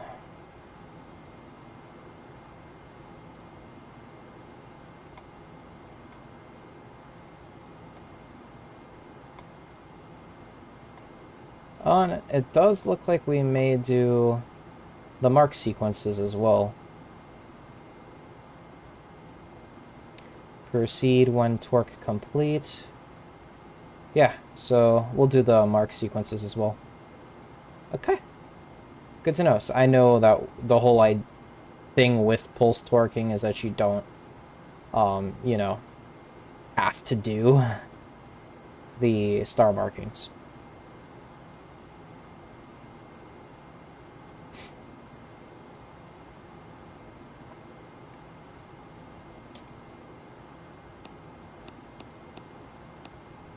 Well, that used up a good 1% of fuel. That's not great, but not terrible either. Looks like our repress package is almost full, though. That's good.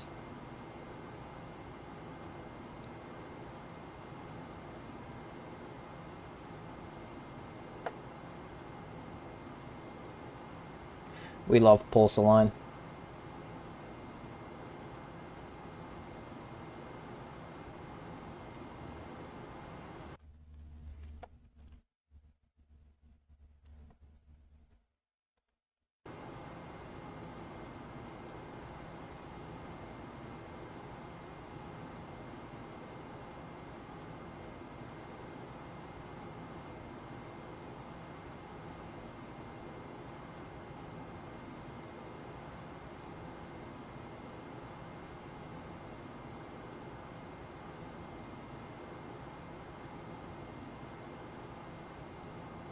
I think you'll use it on Apollo 9. Oh, no, you'll use it in Apollo 10.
Yeah, I would do that as well. Although Apollo 10 is a really cool mission, and, like, it makes sense to do it before 11, but in terms of actual difficulty, the slow computer in Rendezvous, honestly, I didn't think it was that bad last I flew it, to be honest. As long as you just do the Verb 32s at the time it tells you instead of the marking counter, you'll be fine. Otherwise, it's the same.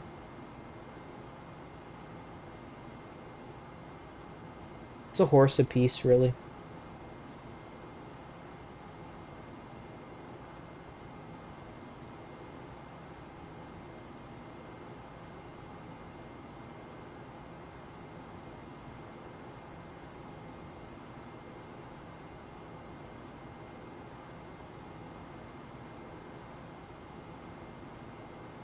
Oh, we're finally almost there.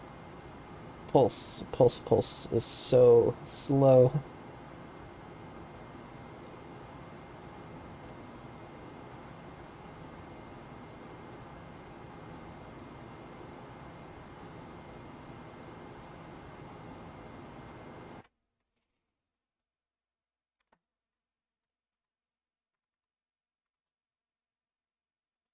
Pulse. That's all we do.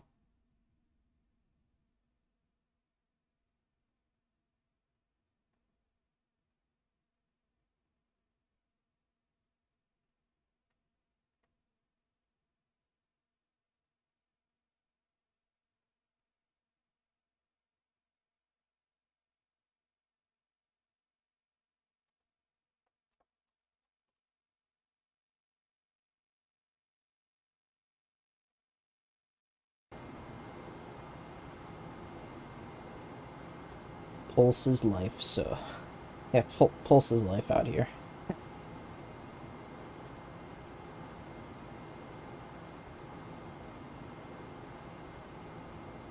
Either way, either Apollo 10 or 11, both rendezvous sequences will be easier without a shadow of a doubt. So there is that.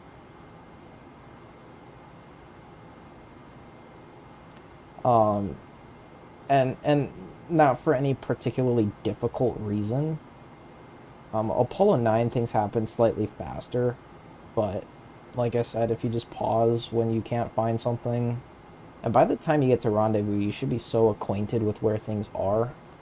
But just for the simple fact that you have to keep bore sighting the CSM manually can be, just a little bit of a pain in the arse. So just for that reason alone, 10 will be easier even if slower. Yeah, and 9 is already easier than 7, so...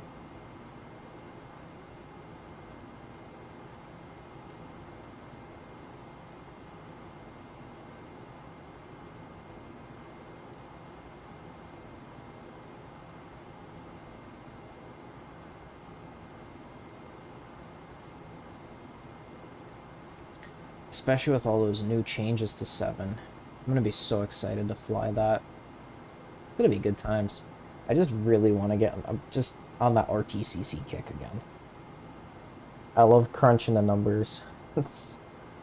Getting my notebook out here with my scribbly notes.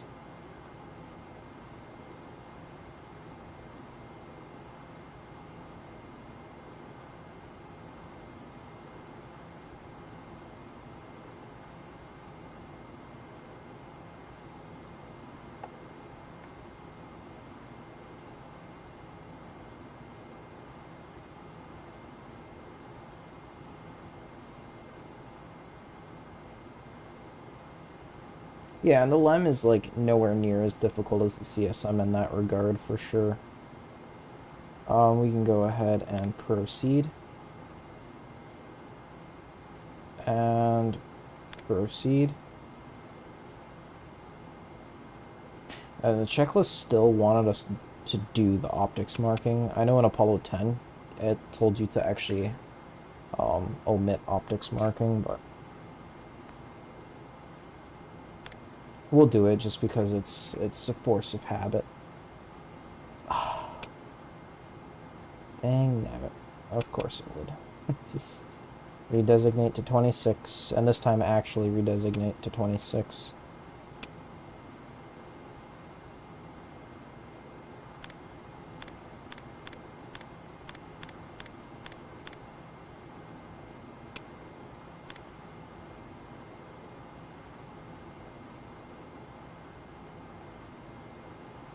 And having done an actual alignment, I think we'll go a little bit further than 33 just for the increased accuracy. We'll go with 34 instead.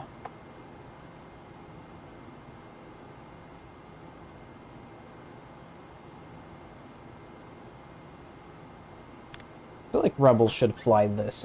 I think it's more structured for him, more telling you what to do. Like, it even tells you the verb 21 and 24 and stuff. I think Rebel would just have a much easier time flying this than Reentry, but that's just my opinion. Rebel just, even though this is more of an advanced simulation, he needs that hand-holding that the checklist MFD provides. We'll go ahead and do our star check because that's scheduled.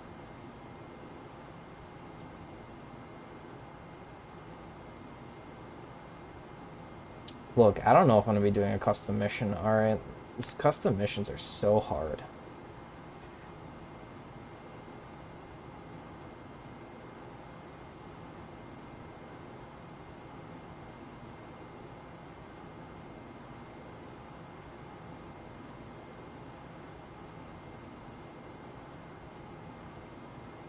Okay.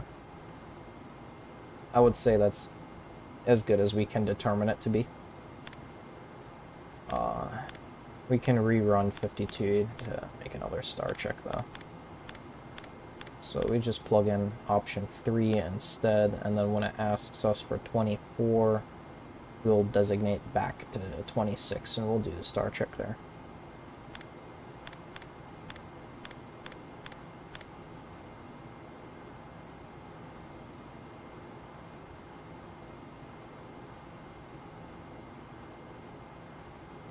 Yeah, looks good. Okay. So verb 34.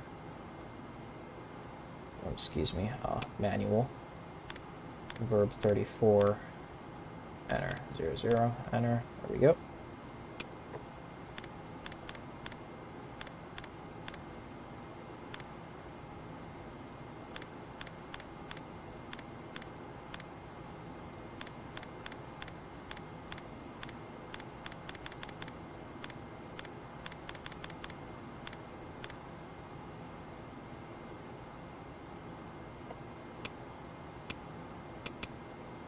Okay, GDC align. Yep, GDC is looking a little bit off as expected. We did drift, have a little jolt during that pulse line, so we'll go ahead and just, you know, fix that up.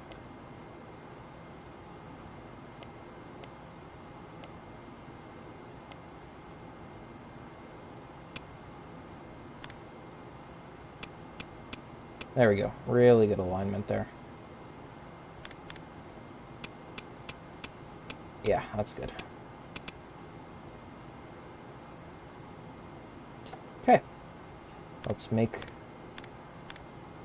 maneuvers for 180, 90, 200, 210, 220, 230, 240, 5, 6. Okay, good. Plus 09000.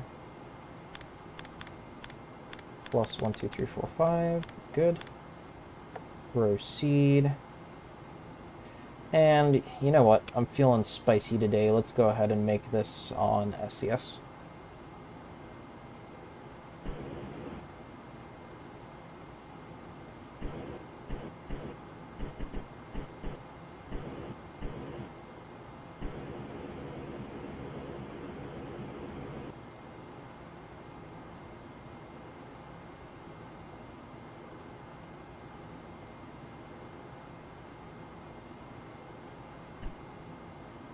Yeah, I just right now, I don't even want to think about a custom mission. This stuff is so complicated. Because I would need to know everything changes with the change of landing site. Like, you don't even realize, but even your mid-course corrections, your TLI trajectory, everything changes. The timing of TLI, the trajectory, then that makes your MCCs change, and then you'll need to determine how fast of a return back to Earth that is. And I just don't know how to do that math. Like, you know, I'm not a rocket engineer. I'm entirely self-taught with a little bit of help from, you know, some people. So,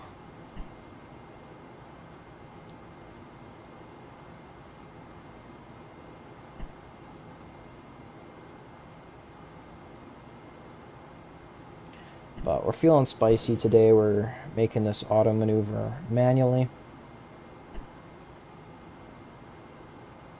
Or rather, not making the auto maneuver, we're making a maneuver to this PTC attitude manually here.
Yep.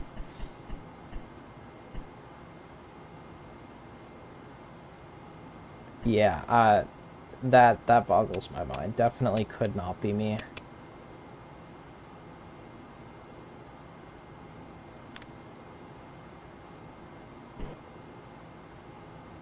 FDI scale 5-1.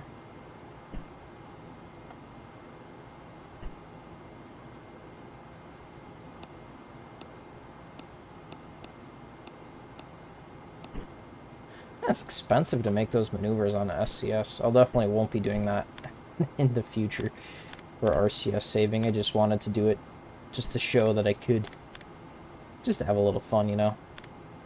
2 1 1 0 1. Enter. Let's go to 0 1 1 1 1. Pro. Verb 4 6. Enter. Verb 37. Enter. 0 0. Enter. Verb 49. Enter. We've already maneuvered. Go ahead and pro. Okay, now we need to disable lowest fuel adjacent quads compatible with DAP roll quads on auto RCS. So, let's see here. So A is lower than B. C is lower than A. D is pretty much the same as B. C is definitely a little lower than A. So I think we will be disabling C, D, Charlie and Delta.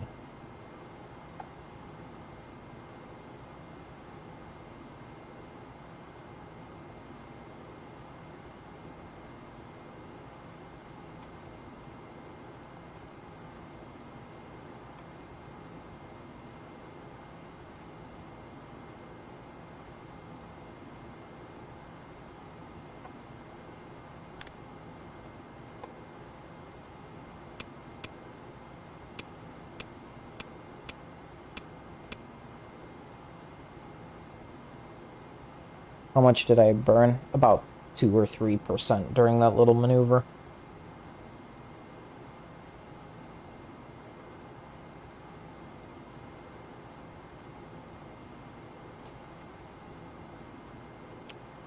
All right, start the clock.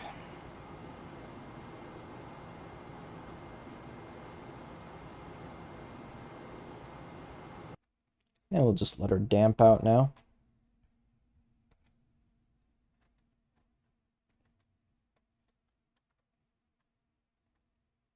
We don't want to do high time skipping for this, even though it takes forever.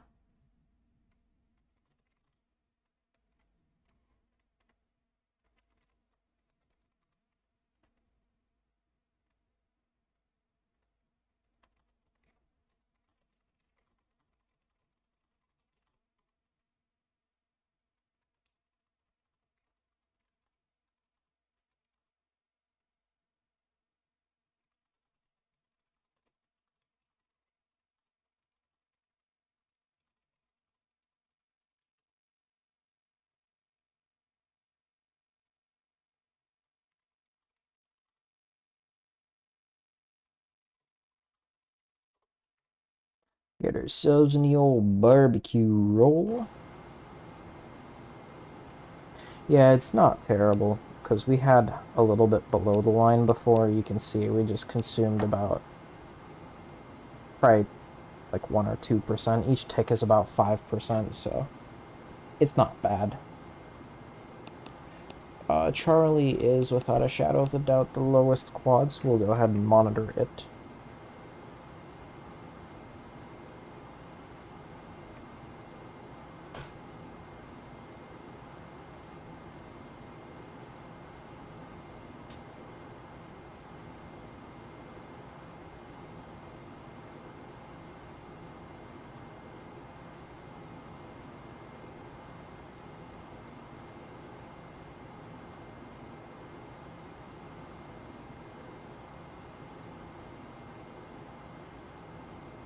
Alright, that's our 20 minutes. Rates should be pretty damped out. Pitch and yaw to Excel command. Go ahead and enable all our jets.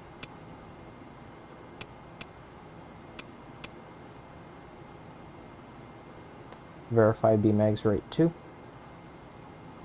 And I will set up our little EMEM program. Verb 21, noun 01, enter. 1332, enter. 00000, enter. Verb 24, noun 01, enter. 3125, enter. 12, enter. 35400, enter. Verb 24, noun 01, enter. 3175, enter. 2, enter. 27303, enter. Verb 21, noun 01, enter. 1332, enter. 70000, enter.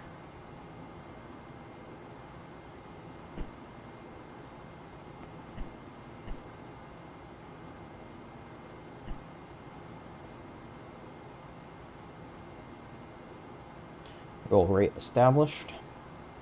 Verb 21, noun 01, enter. 3255, enter. 5252, enter. Roll to Excel command. Pitch and yaw to rate command. Verb 83, enter.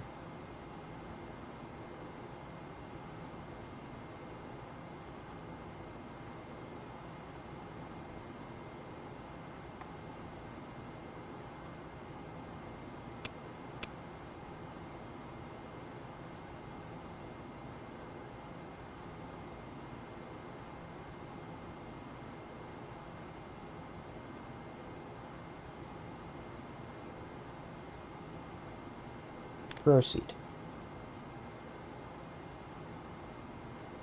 Disable all RCS jets.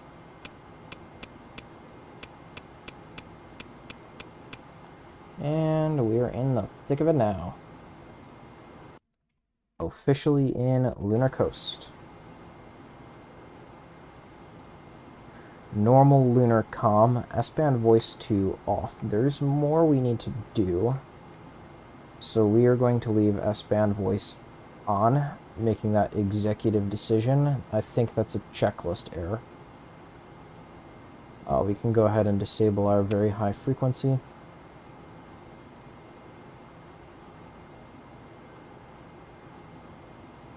Yeah, so S-band voice will leave on until sleep.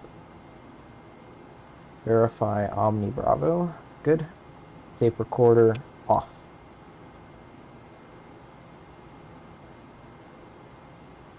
There we go.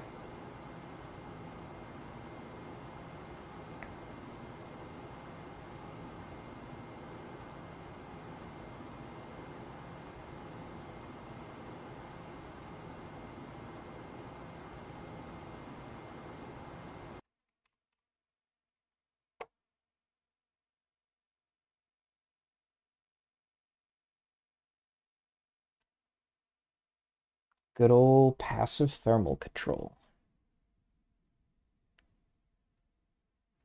Curiously, what's our signal strength? That's pretty good, actually. Kind of surprised. We do obviously get the dropout when we roll.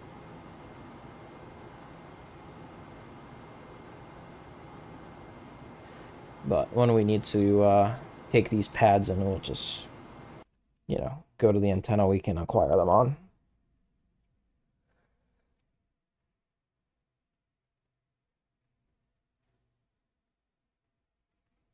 How's our drift? Drift is not bad. Not bad.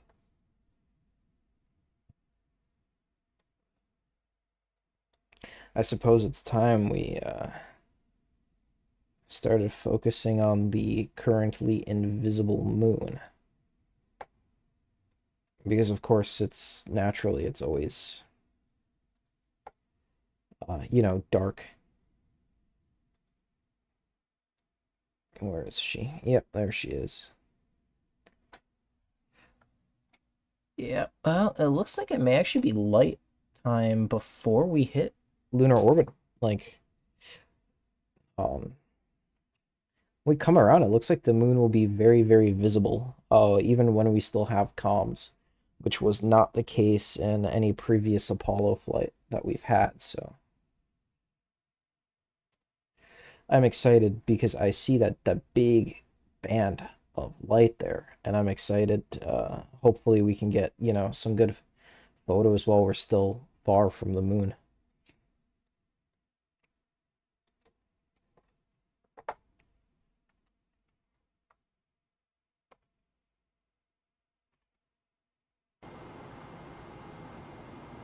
Alright, let's go ahead and make our good old state vector update here.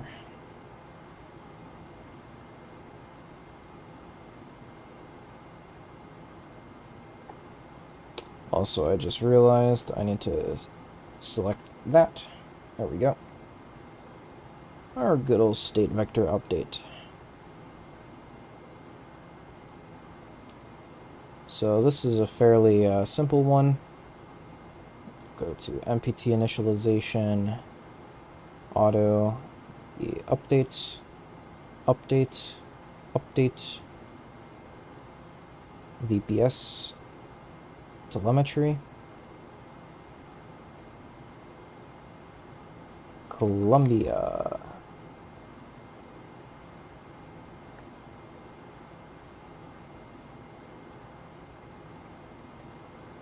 Mission planning table, active, uplinks. We're looking for a CSM navigation update. Calculate on APIC 004. And we'll go poo and nope, no poo, PTC, just accept. And uplink.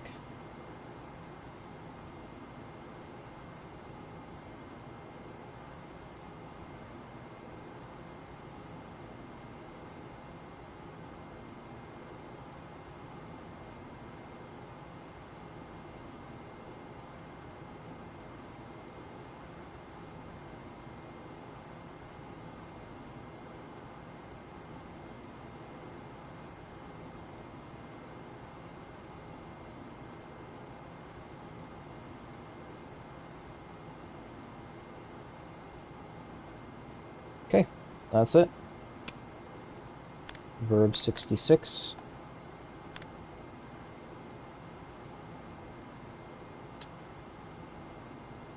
Okay, now we get the fun part of doing the P37 block data. So I'm gonna go ahead and write down the TV times for all of these. So TLI plus 25. Our TLI time was 2 hours, 44 minutes. So 26 seconds. So let's go for 25. So that's 27, 44.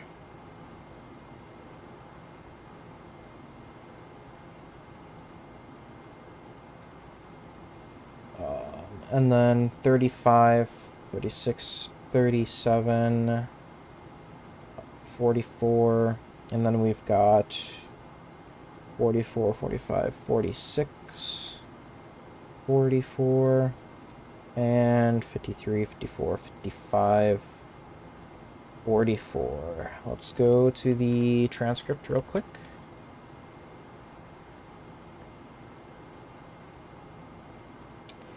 TLI plus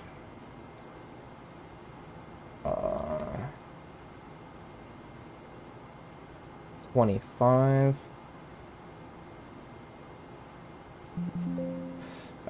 Maybe considered just P37.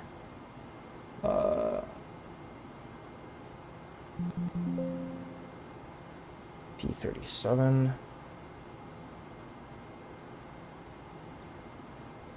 Here we go. Navigation and housekeeping. P37 block update. Here we go.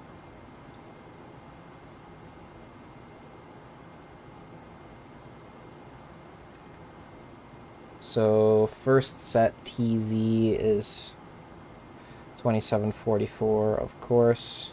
Their delta V prediction is 5363. And it's, of course, MPL. And entry time of 73:14. For second set, they predict 8016 feet per second, of course, MPL, and 72 hours 46 minutes. Interestingly, that the later ignition time has an earlier splashdown, just due to the tolerance of the heat shield and the entry corridor, I imagine. That 46 hours 44, so that third set was 6,141 feet per second.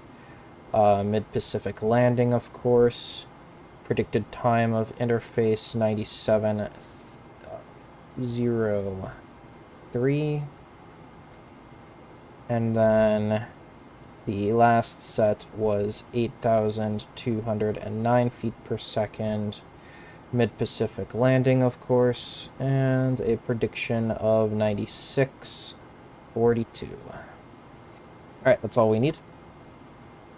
We can go ahead and start building this out. This is going to take a little bit of time. So our mission planning table is active. Let's go ahead and let's just make this nice and big for everyone. Maneuver targeting, return to Earth, abort scan table, specific site, MPL, time of ignition, 27 hours, 44 minutes, 0 seconds. We'll integrate vectors at 27 hours, 30 minutes. And the predicted splashdown time is 73 hours, 14 minutes, 00 seconds. Abort scan table. We are going to go ahead and delete row 1. And we'll go ahead and calculate. So here is our TLI plus 35. So that's plus 35, this one, or excuse me, plus 25. Plus 25.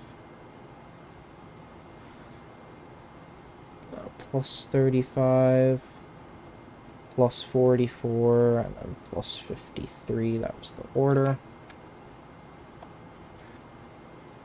They predicted 5363, we predict 5323.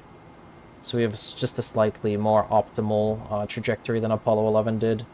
Time of ignition, 37 hours, 44 minutes, 0 seconds. Vectors will integrate at 37 hours, 30 minutes. Predicted splashdown time was 72 hours and 46 minutes.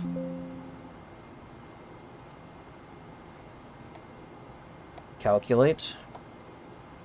They predicted 8016. We predict 7960. That's good. Next time of ignition is 464400.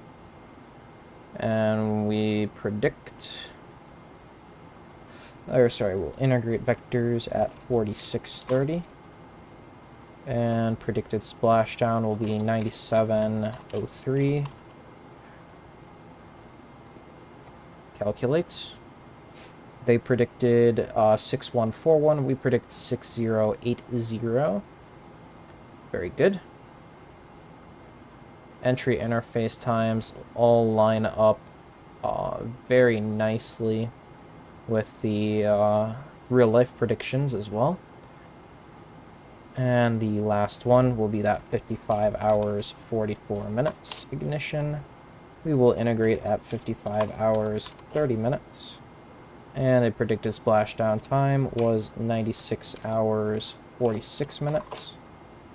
And we'll go ahead and calculate. There's for you all of our block data.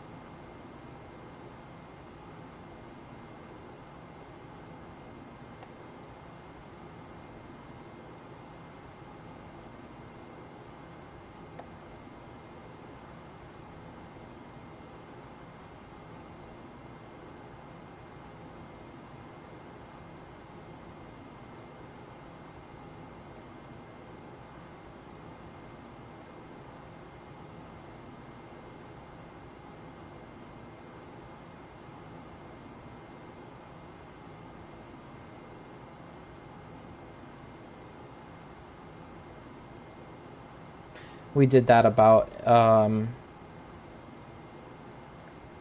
hour and 40 minutes early, but that's okay.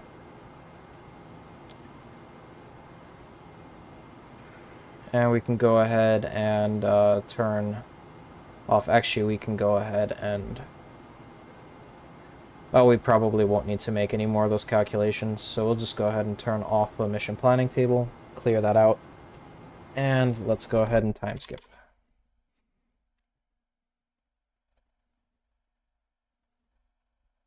Yeah, except Apollo 7's block data is significantly harder to calculate.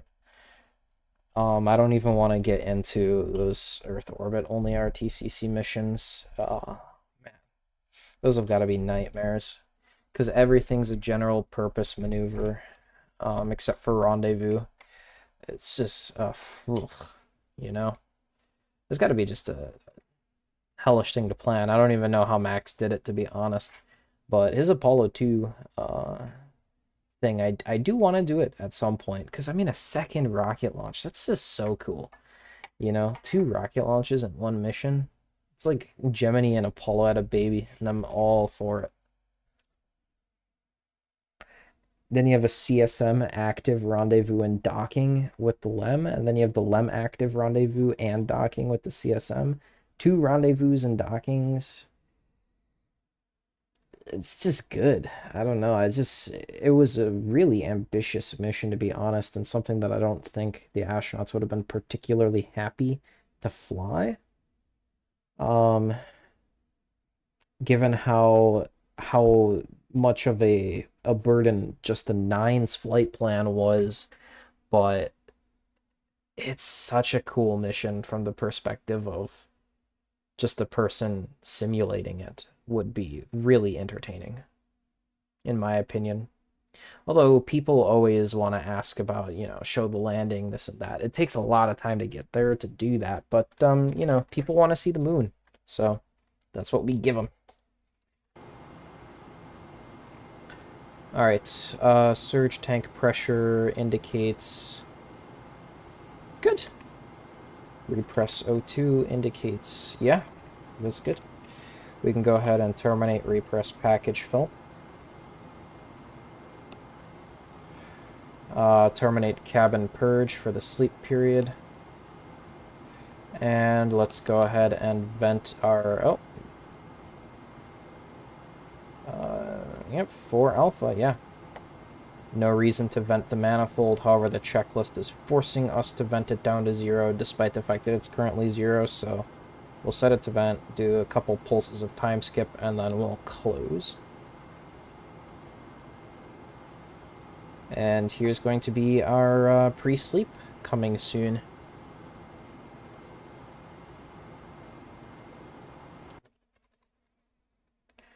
Yeah, because it's not just about, like, a nominal entry path. It's also, like, specifically where you want to splash down. But, you know, when you're in Translunar Coast, you only have, you know, set areas with the rotation of the Earth and everything. You've only got a few spots you can pick. And that targeting is much easier, whereas when you're, you know, moving around in orbit, your relative ground speed is much faster than, you know, when you're further away. So you're flying by really fast, and like you need to make sure you don't burn and land on land. I just think that there's probably some RTCC tool to help you with that. I just think that it may be a little bit slightly more difficult to use, because your landing zone is much more fine-tuned and precise. With that extra precision, I imagine there's extra inputs to the RTCC. Wouldn't know though, so I'm not going to talk about it as if I know for a fact. It's just in re-entry, those Earth deorbits are, in my opinion, harder. So I don't see why they wouldn't be in NASP as well.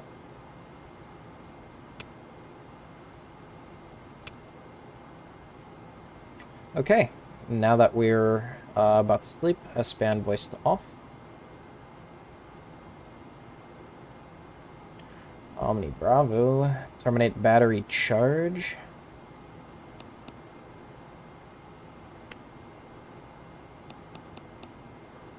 And it wants us to do that for Alpha again. We already know that it's not going to be greater than 1.5. And we'll go for Bravo.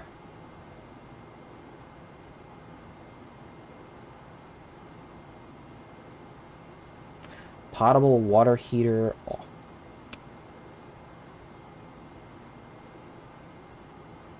How's our delta pressure looking? Good. Okay. And so begins the rest period and the conclusion of the stream.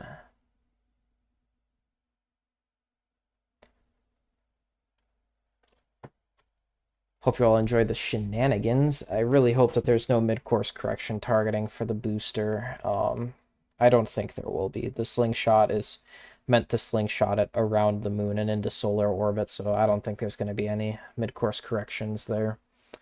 So yeah. Because otherwise it would be the impact maneuver.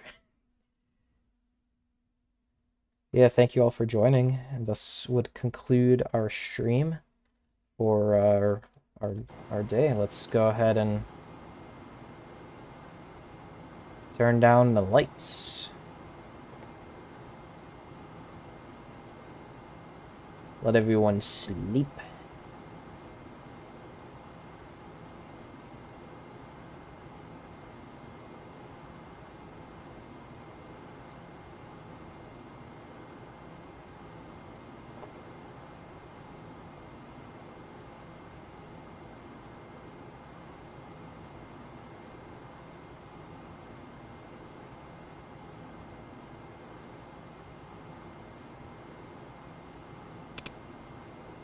Alright, yeah, thanks for joining. And I'm super excited to learn a whole ton of lunar stuff, and that's going to be a real challenge, because I'll tell you what, the getting to the moon, the RTCC, that's a super easy part. It's going to be that planning for LOI 2 and DOI and PDA and Rendezvous, things that I'm not particularly excited to be doing with RTCC, but we must learn to complete this mission, and when I complete this mission, I feel like I will be confident enough to take on Apollo 13. So we will probably do Apollo 12 as an MCC mission for a little break. At least in my personal time. I don't know if I'll stream it. And then we'll get into doing Apollo 13. I will be practicing Apollo 13 in my own time prior to streaming it, just because I know it's going to pick up some crowd attention. So, yeah, it's going to definitely pick up some attention from the masses. So yeah, I want to make sure that I know what I'm doing in that regard. Like I said, these streams are less of a more educational and more educating myself. I just felt that it would be fun to, you know, stream that learning process. So, yeah. Please remember to like and subscribe if you haven't. I'm pretty sure everyone here has. We're finding it just a little bit difficult to hit that 500 mark. So if you're new, please subscribe if you like what I do. And then of course feel free to comment with any recommendations for things that you want to see in the future. If you want me to fly more reentry, I can. I've just put it a bit on the back burner. I'm still doing stuff with reentry. But I am doing that in a non-disclosure agreement capacity. So unfortunately, I cannot be talking about what I am doing with reentry. But rest assured, I'm still doing stuff with reentry, and you know, in a few years down the line, when that stuff is public, I think you guys will very much enjoy it. It is so good. So hype for the upcoming stuff for reentry a few years down the line. And yeah, thank you all for watching, and I'll catch you all for day 2 at some point. These translunar coast days will be going a lot more quicker. We won't need, you know, a second and third stream to do a singular day from here on. But once we get to, you know, lunar orbit insertion, we'll be spending multiple streams on the very same flight day. So keep that in mind. This is that all these streams that I've been doing have only covered content from flight day 1 so far. For this run, of course, you can go look back at my previous videos, but we've only been doing flight day 1. In one day, we have gone this far. That's 35,500 plus feet per second for you. That's 25,000 plus miles per hour, to put that into perspective. Just think about that as you go to sleep tonight. Or go to work, you're driving, and you're like, wow, that is fast. Have a good night.